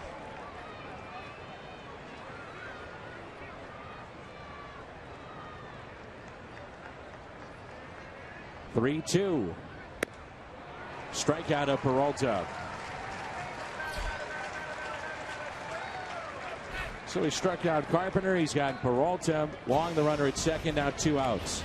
Tuesday, the Cardinals take on Giancarlo Stanton and the Marlins in a game that you can only see on Fox Sports 1. Coverage begins at 6 on Fox Sports 1, streaming live on Fox Sports Go.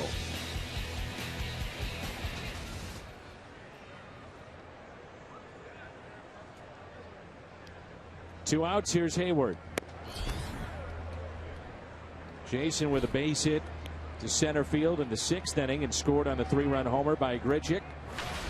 He's also flied to center and flied to right.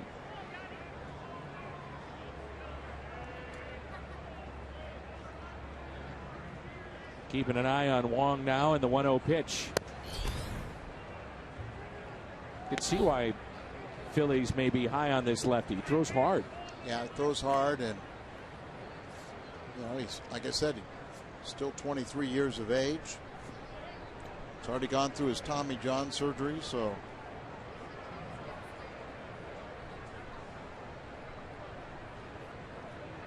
Two-0 pitch. Bounced up the middle, base hit. Here comes Wong. Jason Hayward, a 2-hit night. Drives in Colton Wong with 2 outs here in the top of the 7th. And the Cardinals lead is now 5-1. He's faced 3 left-handers, and 2 of them got hits off him, and he struck out Carpenter. So it's one of the things that maybe going to have to learn to spot the ball a little better. Ruiz, the way he tried to catch that ball.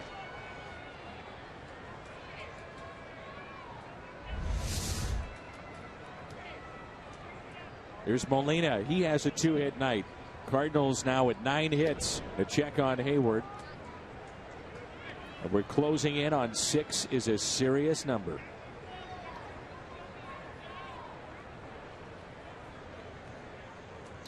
This lefty's throwing 95, 96 miles an hour. But see if that breaking ball is pretty flat.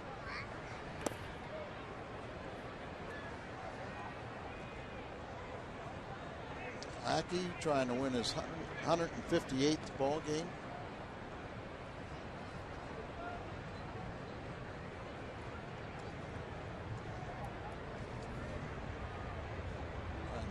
Make his record 6-4 in his first win on the road this year.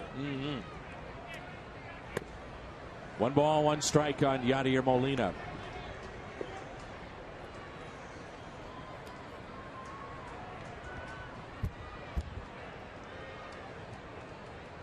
A guy that needs some work out there is Trevor Rosenthal. Yes.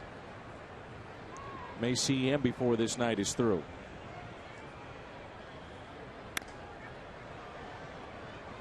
He definitely, in my mind, has to pitch either today or tomorrow. And the couple days where he was unavailable earlier in the week, and he's bounced back for that. He's been ready for about 3 games now, but haven't had the need. But he would be over a week if he doesn't pitch tonight or tomorrow and the off day on Monday.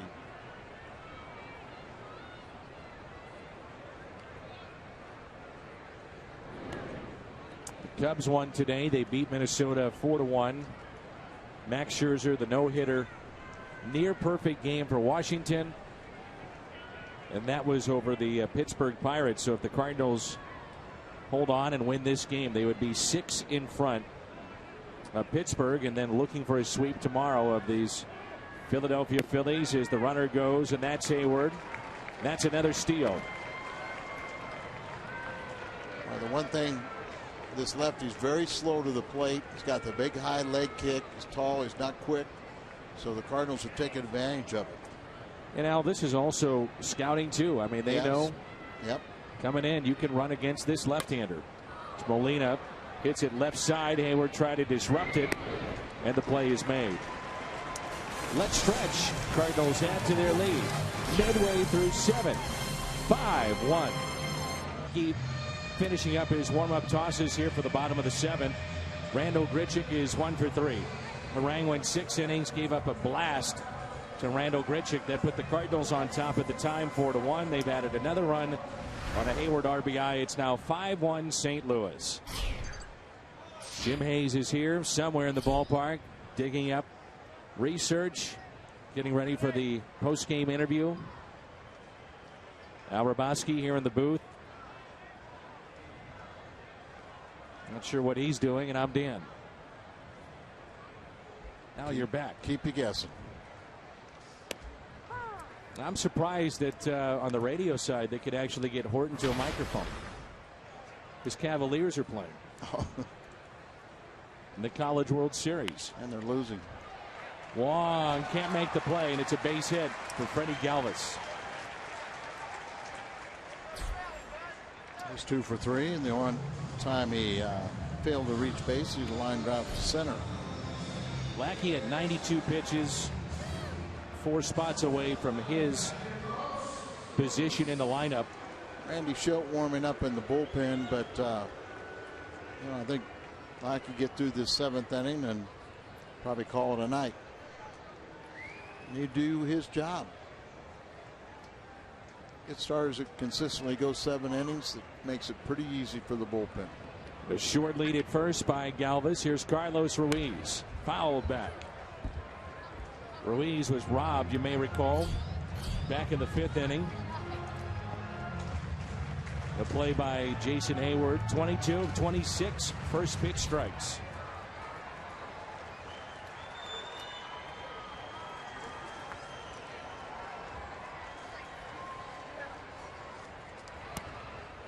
John dropping down, and that taken just a little bit low. All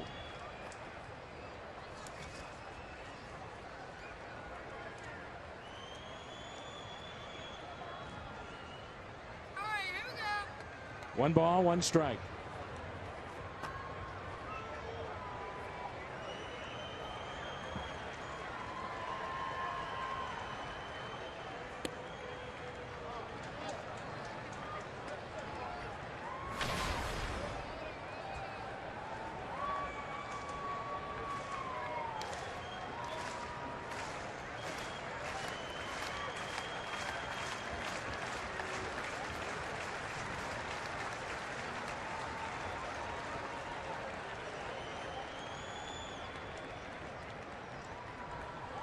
2-1 pitch taken low.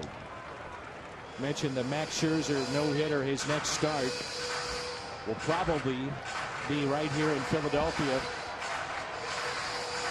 against the Phils. Yeah, the Phillies, after St. Louis leaves, then they got the Yankees coming in and then Washington, so it's not going to get any easier for them. Derek Willikis keeping a close eye on Lackey here. Pitch count up to 96. Here's a 3-1 pitch. 3-2.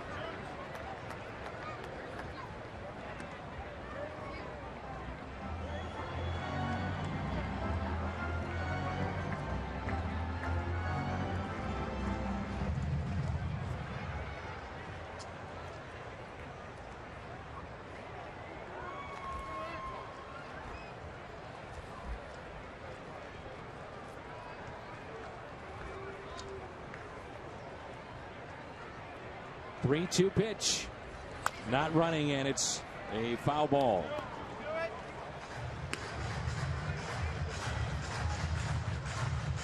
And Dan, here's another situation with the Phillies. You know, Ruiz is 36 years of age. His contract is through the 2016 season and an option for 17. So they're looking for his backup. There's your ground ball. Can they turn two? Wong tags the runner and out at first. What a double play by Colton Wong.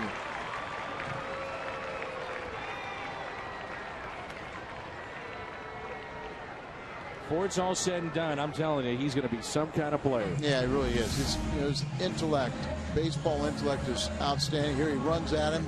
Galvis made it real simple for him, and then he gets the ball over to complete the double play. Back up, Freddie. Just going to let him tag you and complete the double play? I mean, little things like that. He's got to stay in the rundown. Yeah, stay in the rundown long enough. Just, you know, you're out, but don't make it turn it into two. And Wong is there. Lackey, 100 pitches and threw 7 innings. We head to the 8th. Cardinals on top.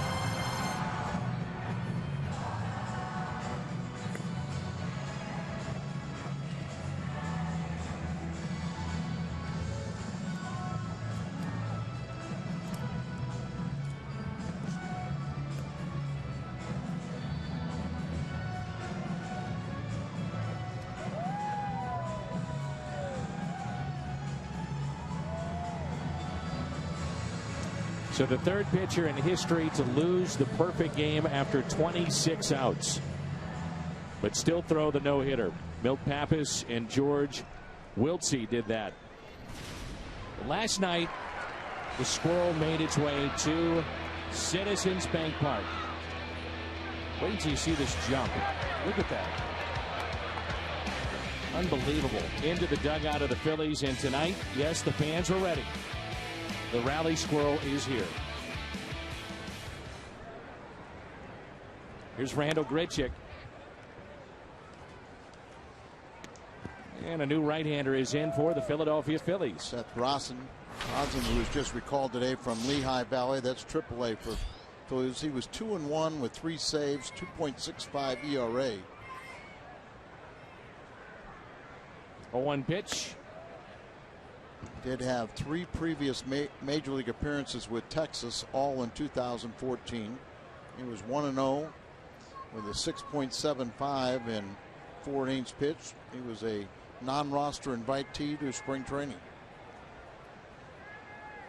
Here's a 1-1. And again off the mask of Ruiz. Second time he's had that happen tonight.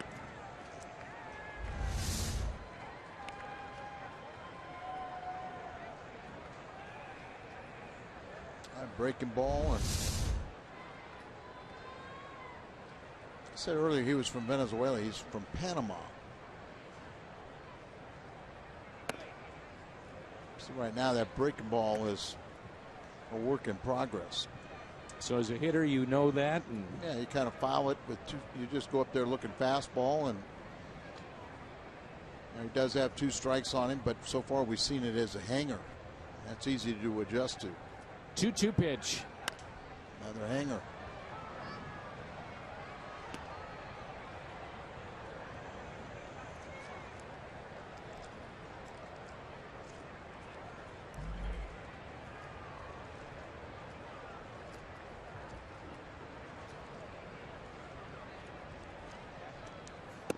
Inside.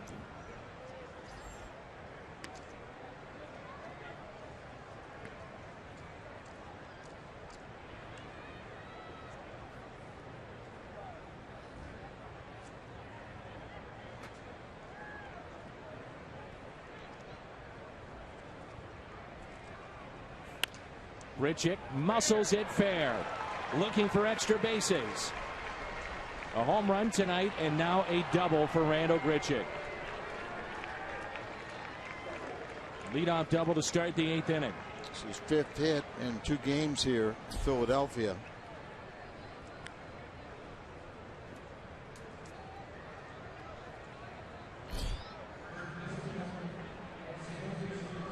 Xavier Scruggs will be the hitter.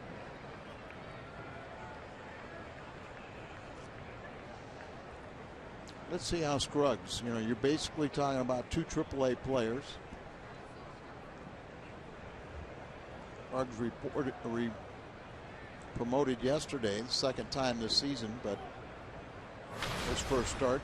I'm sure he had a start last year a couple times when he made his major league debut.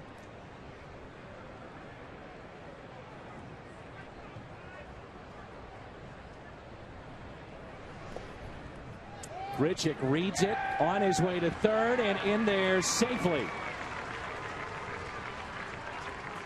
Little things like that you love to see too. Absolutely. Makes an impression not only on Cardinals, but you think the Philadelphia Phillies are watching this? Let's see him hit the ball with great force. It's 5 hits in 2 days, but just the ball gets a little bit away and hustling his way over to third base. Many more ways to score from third than second. Now they got the infield in. Good chance now for Xavier Scruggs. 1 ball, 1 strike.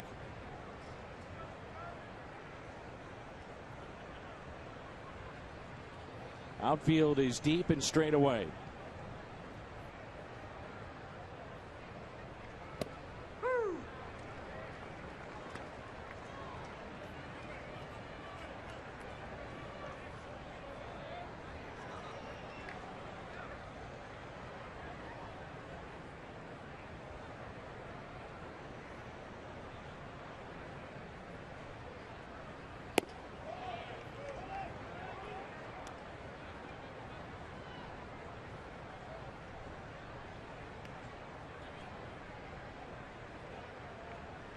Starting to pull down on the slider now and get it down, but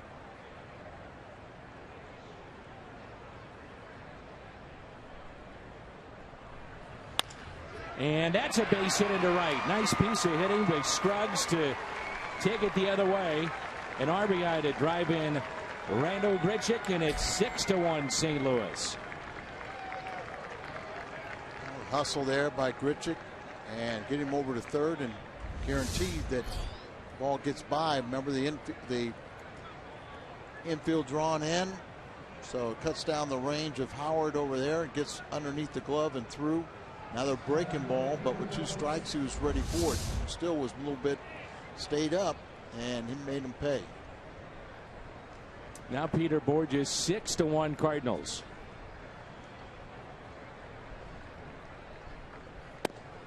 Pitch taken in.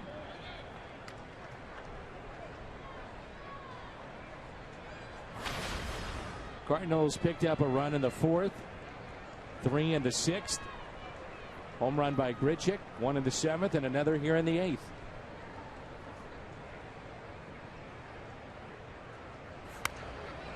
Peters had a tough night. He's grounded out to short and struck out twice. 6 is a serious number in any size coffee fountain or frozen drink. Just 50 cents tomorrow at your local On the Run. You earned it.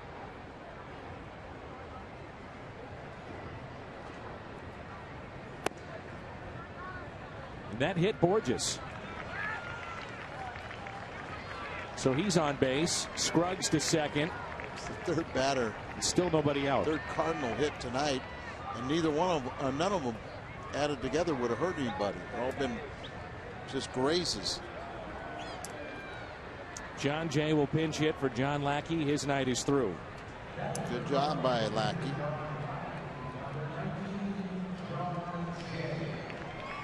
And the quality of the Cardinal bullpen should be Lackey's first win on the road. Move his record to 6-4.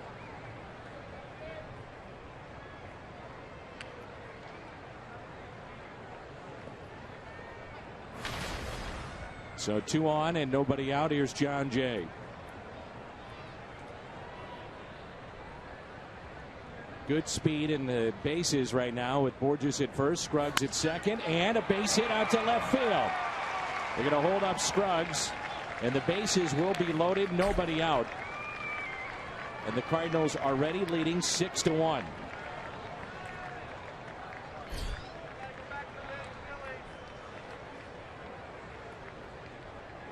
This right-hander's come back to the big leagues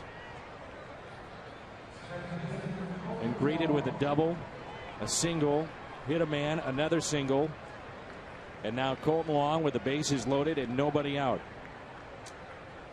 Colton has hit a grand slam before. I believe his first home run in the big leagues was a grand slam against Kansas City. Yes, it was.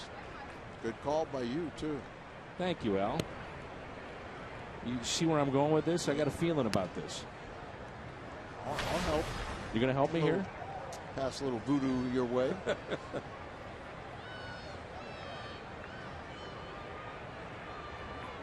Well, we started our night telling you that Al digs the long ball. I have to correct you again. Cardinal long balls. Thank you.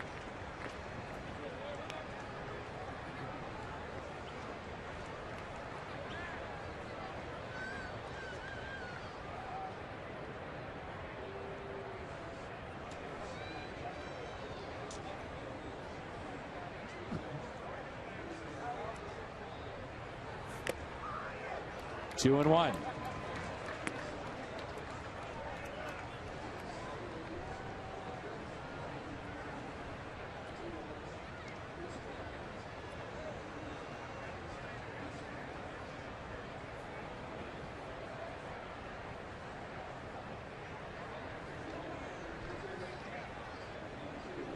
Oh.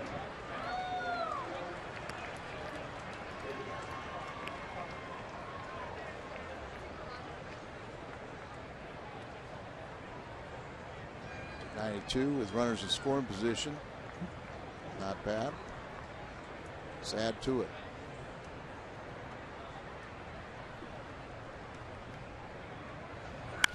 Long with a fly ball out to left. Ashe makes the catch. Runners tag. Thrown to third, and Borges is out. Cody Ashe.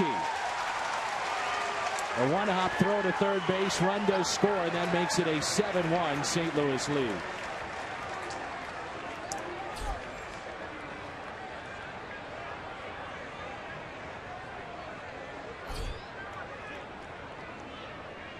We are told those are the ones that Mike Matheny doesn't mind. They're checking to see if it's worth a challenge. But, you know, get thrown out on the bases being aggressive. Of course, it helps to be a 7-1 lead.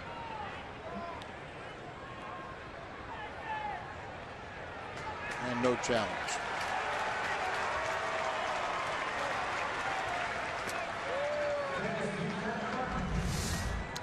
Borges has that great speed. Throw goes all the way through, and Franco puts a tag on him, gets him on the backside before he gets his legs to the base.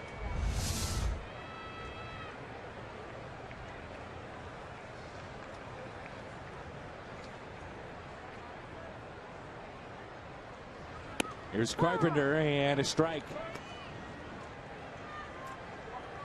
And the way you graphically described that was, I think you failed your third grade art class. I just passed you a note. I thought it summed up the situation.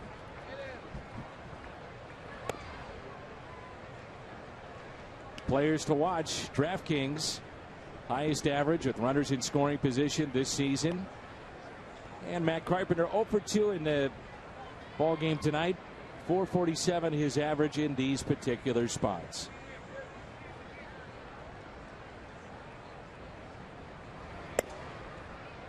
What I gave to you was could be copyrighted for a hat. I don't think it'd sell. But it could. We'll have to keep that. I'm going to use your investment money.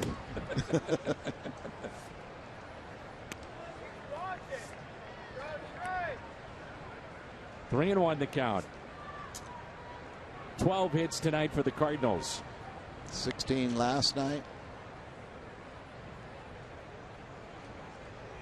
3-hit batters haven't had the walks they did. As we get a walk. Had 10 walks the Phillies pitchers gave the Cardinals last night. Carpenter on base 3 times today, 2 walks and a hit by pitch.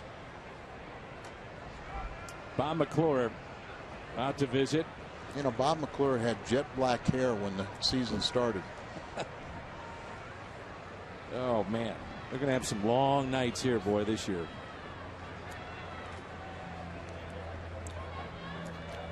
Well, there's definitely opportunities for farmhands in the Philly organization, and somewhere somebody's going to have to grab it and take it and run with it.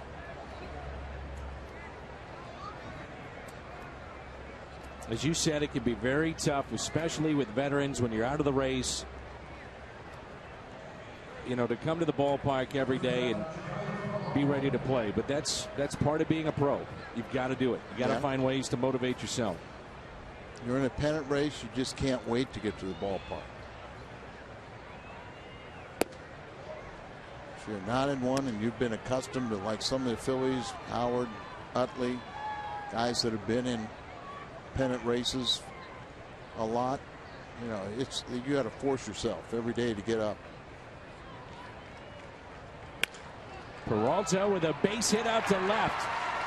John Jay being waved in. Ashe's throw to the plate is there, and no, they missed the tag. And Jay scores. Bang, bang play, but Vic Carpazza, our home plate umpire, was right on it.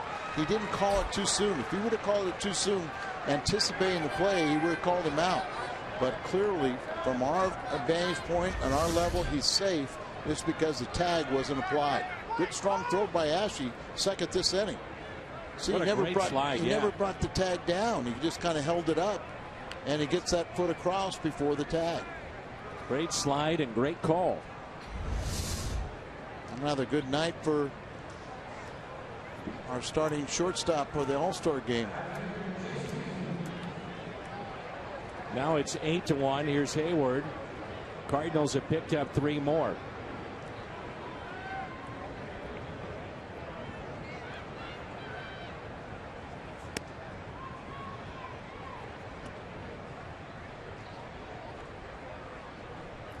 Hayward has moved all over the lineup for the Cardinals. Matter of fact, he's had a spot in the lineup one time everywhere. Even third.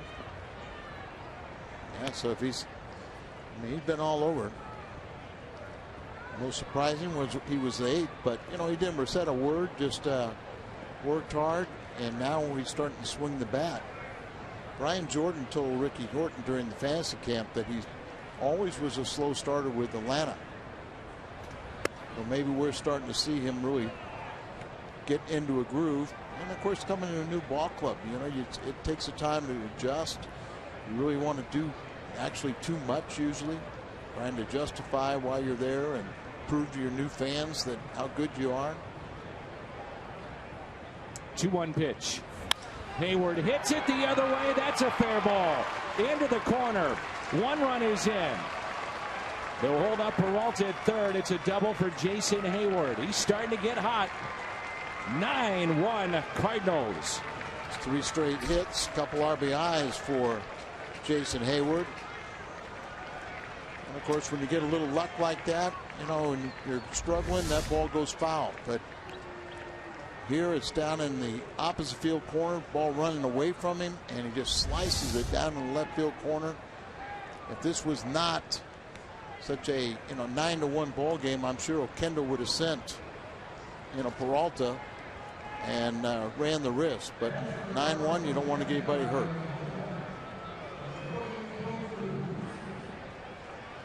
So here's Tony Cruz. He'll pinch hit for Yadier Molina.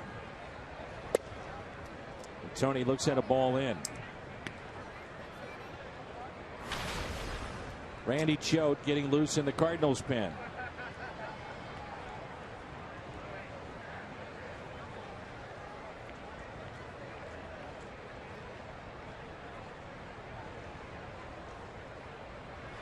And yesterday was one of those games that it was an oddity. 16 hits, 10 walks. Cardinals struck out 10 times. Only other team to do that, double digits in hits, walks, and strikeouts in a 9-inning game, mind you, over the last 3 years, the Dodgers. That's Milwaukee? Yes. Ground ball hit to second, and Cruz is retired. Sarcastic cheer from the crowd. 9-1 St. Louis. What a slide here by John Jay. Beating the tag of Ruiz. All Cardinals tonight. Oh, don't give me that look. You will try it tomorrow, Al. Here's Randy Choate. Our Chevy called to the pen. And I have respect for my body. I know you have respect for your body. Yes. It's a temple. It is a temple indeed. Randy Choate appearing for the 32nd time. Cardinals are the only team with 3 relievers in the top 20 in games appeared in. And we got 3 in the top, we got 3 in the top 4 now. And Rosenthal is 1 game away from appearing for the 30th time. I expect Choate. Yes. Now I've got to say, Manus has got to be on there. Manus and Choate are at 32. Segras leads the staff with 34. And Rosenthal is at 29. This is Pete Kozma now at shortstop, and he makes the play. Join us for Academy Sports and Outdoors Autograph Nights. The 3rd of 6 Autograph Nights is coming up Saturday, June 27th. Here's the deal. 2 current Cardinals will sign autographs in the Ford Plaza for fans 15 and under. Then 2 former Cardinals will sign for fans of all ages. Visit cardinals.com/promotions. That's the deal, huh? That's the deal. Here's Chase Utley.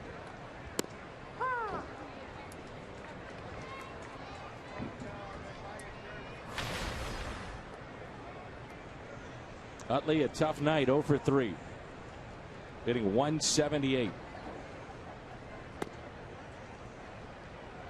You could punish Choate and make him pitch 2 full innings. All these lefties. As you got Franco next, hits from the right side. Then you have Howard, Brown, Ashe. You turn around Galvis.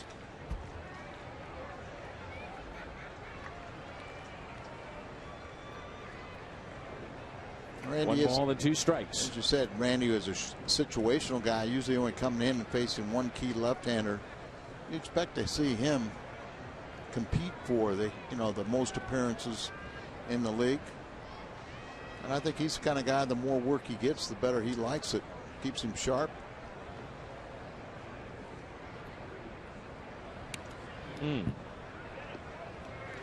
Went through the legs of the umpire, I believe.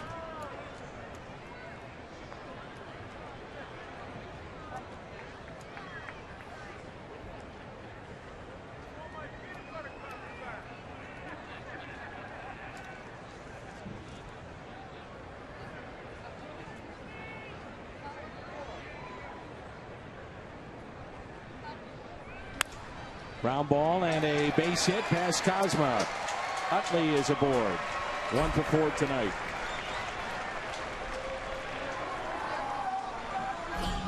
that little slider as it's breaking across the plate and just hit it to the opposite field, the direction it was moving.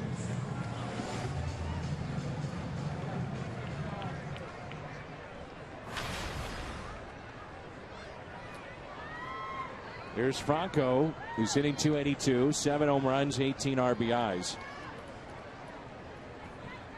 And this evening, 2 hits, one of those an infield single. Joe would love the double play here. That pitch misses up and in. Ryan Howard is on deck.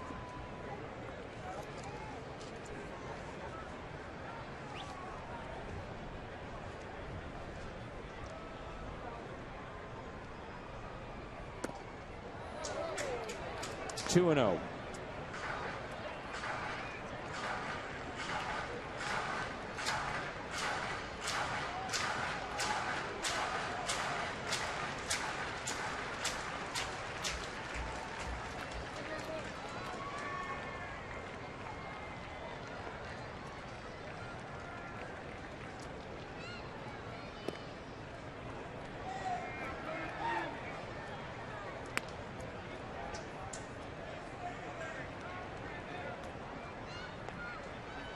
Clearly in a tight game, we would not see Choate more than likely in this spot.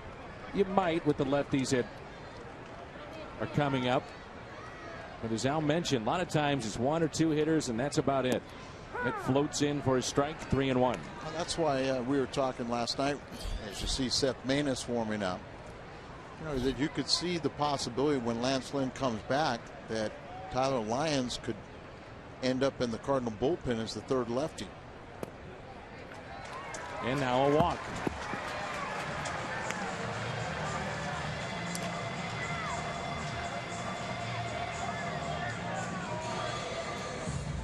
In steps Ryan Howard.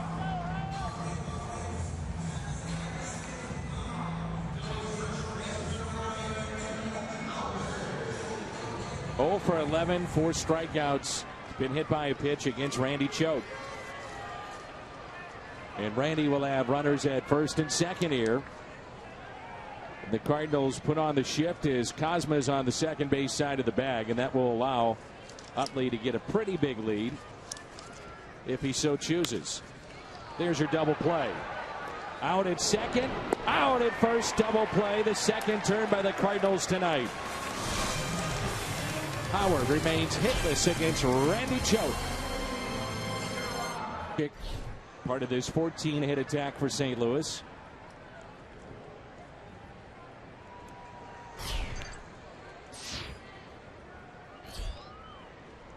Grichuk a homer tonight. That broke a 1-1 tie and a double. Run scored in the 8th. This right-hander is back out for the Phils. Their bullpen, taking one for the team. Yeah, their bullpen is on fumes, except for their closers and stuff. They don't want to bring in Papelbon in a game like this, or Giles. So you could take one for the team, and then you might find you packed your bags and you're back out there, back down to AAA again, because they need another fresh arm for tomorrow. Here's a 1-1 pitch to Randall Grichuk.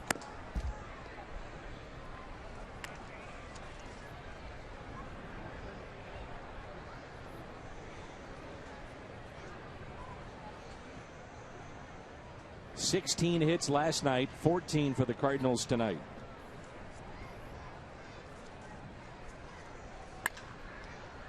Two and 2.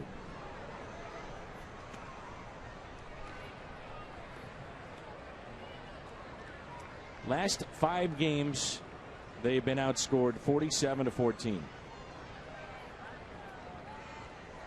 We are in June. We have not hit the All-Star break. Hamels, Howard, Papelbon are still part of this team. I mean, again, I said it earlier, Al, but just think about it. You take Cole Hamels out of this rotation, who gives you a legitimate shot to win every time he's out there by himself. Yeah, I mean, what do you do? Goodness. Grichuk again, deep left, a 2-home run night. You bet. Randall's putting on a show here in Philly.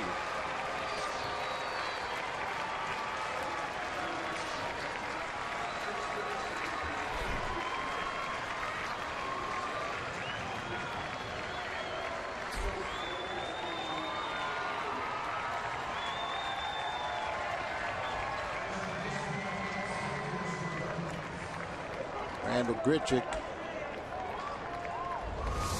Phillies might say, forget about getting 3 prospects. We'll take Randall Grichuk. First multi-home run game of the year. It won't be his last in his career.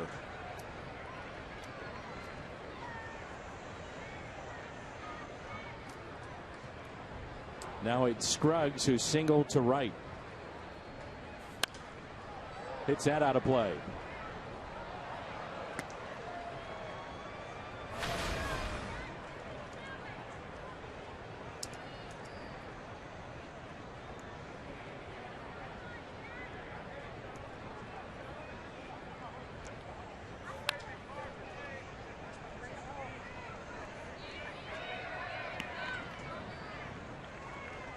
A long night and part of what has been already a long season and a lost season here for the Phillies. And it's got to be tough, you know, when you just sit there and position players, you know, you got to somehow get their heads up and everything. You're a team. At some point, it's going to be the pitchers doing the job and the hitters not. But it's a rough spell right now. Talked to some people around here and said this is the worst they can remember it. Said even some of the bad teams in the 90s that not as bad as what's going on right now. Scruggs with a base hit into center. Cardinals have matched their hit total from last night, 16.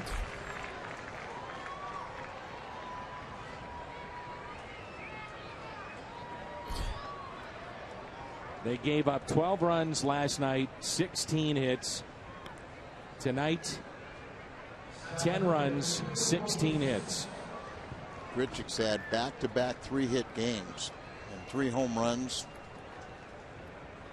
5 RBIs in the 2 games.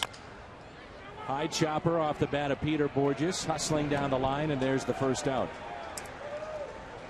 The last time the St. Louis Cardinals scored 10 or more runs in 2 straight games, you have to go back to 2013 at Pittsburgh, 13 runs, and then the next night, August 2nd, at Cincinnati, 13 runs.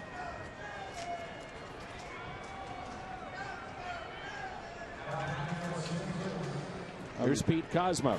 2 best teams in the Central Division. Kind of contrast today, the Pirates versus Scherzer. They were no hit. Cardinals today, 16 hits. And back-to-back 16 hit attacks. Kozma is 0 for his last 19.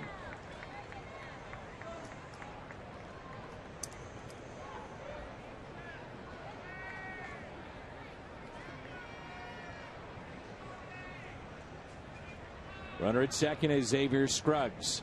0-1 pitch to Pete.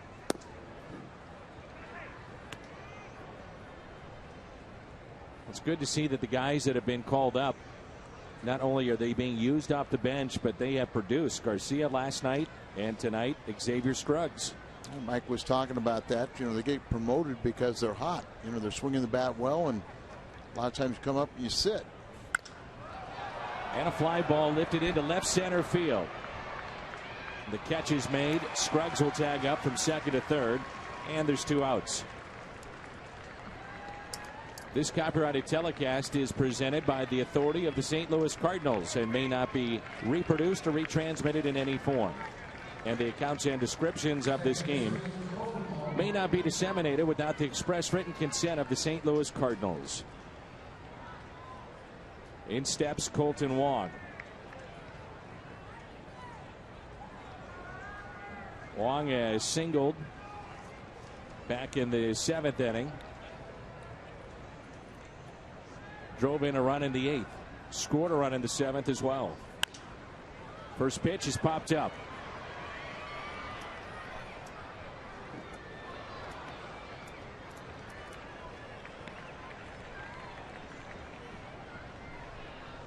You look at where the Phillies are now, and that's where you have to give John Mozeliak a ton of credit. As tough as certain decisions have been over the years. Albert Pujols comes to mind. David Freese. It's a tough business, but you have to do what's best for the organization. And while you'd love to hold on to certain players, You can't do that. You've got to cut the cord and move on. Yeah, if you're talking about winning a personality contest, you keep some guys. Sure. But if you're trying to win ball games, you have to evolve. Ground ball hit to short. And Wong is out. And that's why John is arguably the finest GM in sports. He's done a tremendous job. 10-1. Comes in the game, gets a little tune-up here. Chevy called to the pen. Obviously a non-save situation, but he has had a tremendous start to this season. .59 ERA. Well, it's actually been a week. Pitched last Saturday at home. Arm got a little stiff, didn't recover the way they thought it was, so they shut him down. In his absence against Minnesota, Seager's picked up a couple saves. Started feeling better, but we had a couple of these blowouts. But now you've got to get him some work.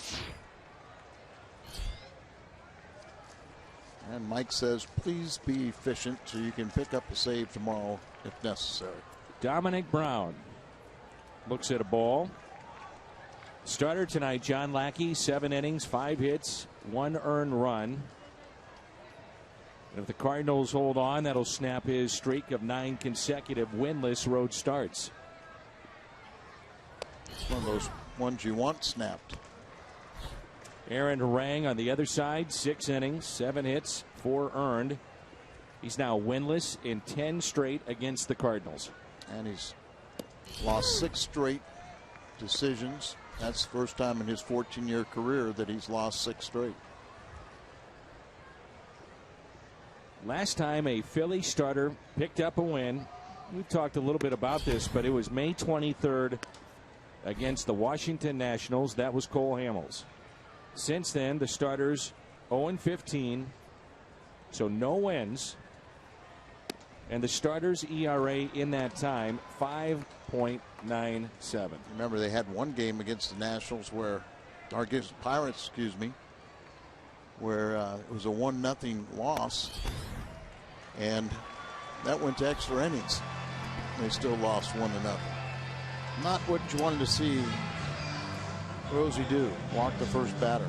3rd walk for Dominic Brown tonight. In relief, the best ERA. Villanueva part of that. But .59 for Trevor Rosenthal. Here's Cody Ashe. Cody's 1 for 2 off of Trevor. Cody's had a nice game with a home run tonight. Also the double play with a catch out and left, and then nearly threw out John Jay at the plate with another throw from left. All right. 0-2. Almost a rarity, throwing out a runner at third and home. And just learning how to play left field. But you can see he's got the throwing arm that's good enough for the outfield.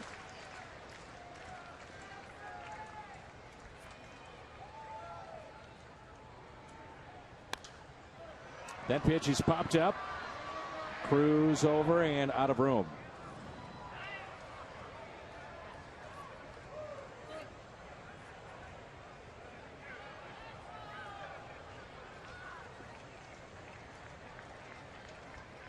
Randall Grichuk with 2 home runs tonight. Last Cardinal rookie to do that was Colton Wong. Multi-home run game, and there's a strikeout by Cardinal rookie. He did that against Boston last year. Randall Grichuk is our Budweiser player of the game. 3 for 5 tonight. Pair of home runs and a double, 4 RBIs. Our Budweiser player of the game.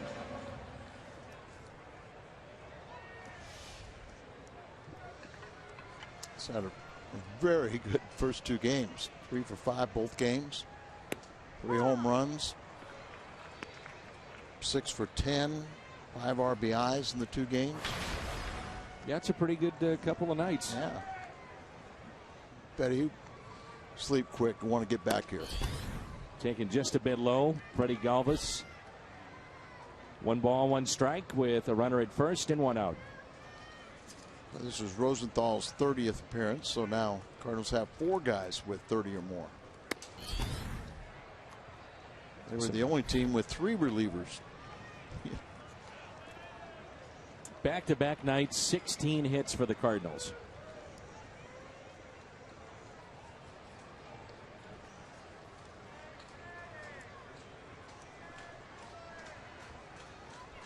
What you love, Dan, is really it's the offense the last 2 nights has caught up with the pitching staff. That's one way to look at it.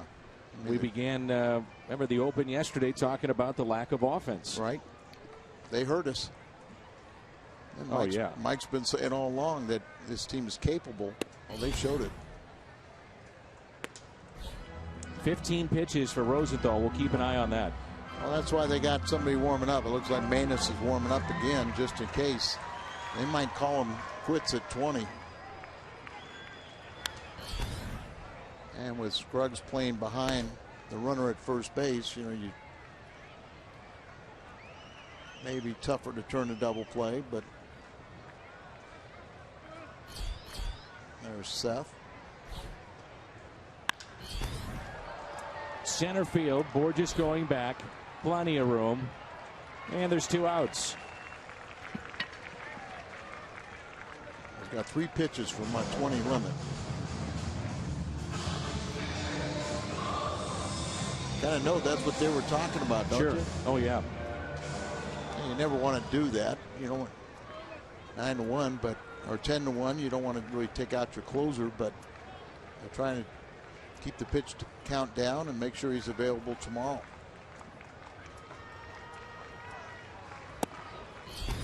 Pitch taken low at 100 miles per hour. One way or another, you get the feeling this is his last hitter. Here's a 1-0 pitch. One good thing you have with Rosenthal too is he is a workaholic. Works out like crazy, and he's strong, and really high pitch count really doesn't mean that much to him, but obviously he'll be better and more efficient tomorrow with a tune-up tonight. Curveball, and that's it out of play, and now the Phillies down to their final strike.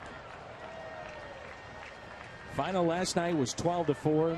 Rosenthal trying to finish this one off. It's 10-1.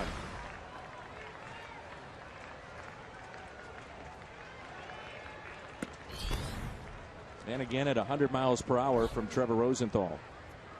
And a real key for him too will be playing catch tomorrow. See how he bounces back. Because he was fine last Saturday. It was the issue next day, kind of a ball knot in his bicep. And of course, here we go with foul balls.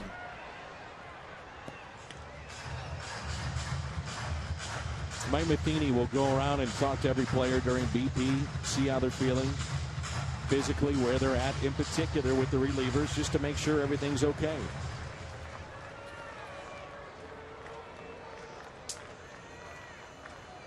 Two balls and 2 strikes.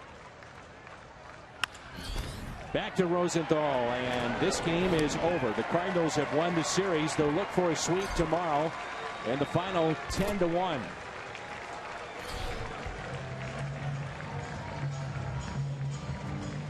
Two Cardinals home runs hit in tonight's game. A total of $25,000 was raised for prostate cancer research. You can make a donation. HomeRunChallenge.org. Home Run Challenge so far has raised over $1.6 million for prostate cancer research. A lot of fun to see this Cardinal offense come alive and match the pitching staff. Only 4 runs allowed in the first 2 games of this series, but they've scored a ton. And they've walked away with the first 2 games. Looking for the sweep tomorrow. And with Michael Wacha on the road and his great record on the road, I'd take more chances. Big night for Randal Grichuk. It's been a big series for the offense of the Cardinals. Lackey picks up the win, and the Cardinals look for a sweep tomorrow.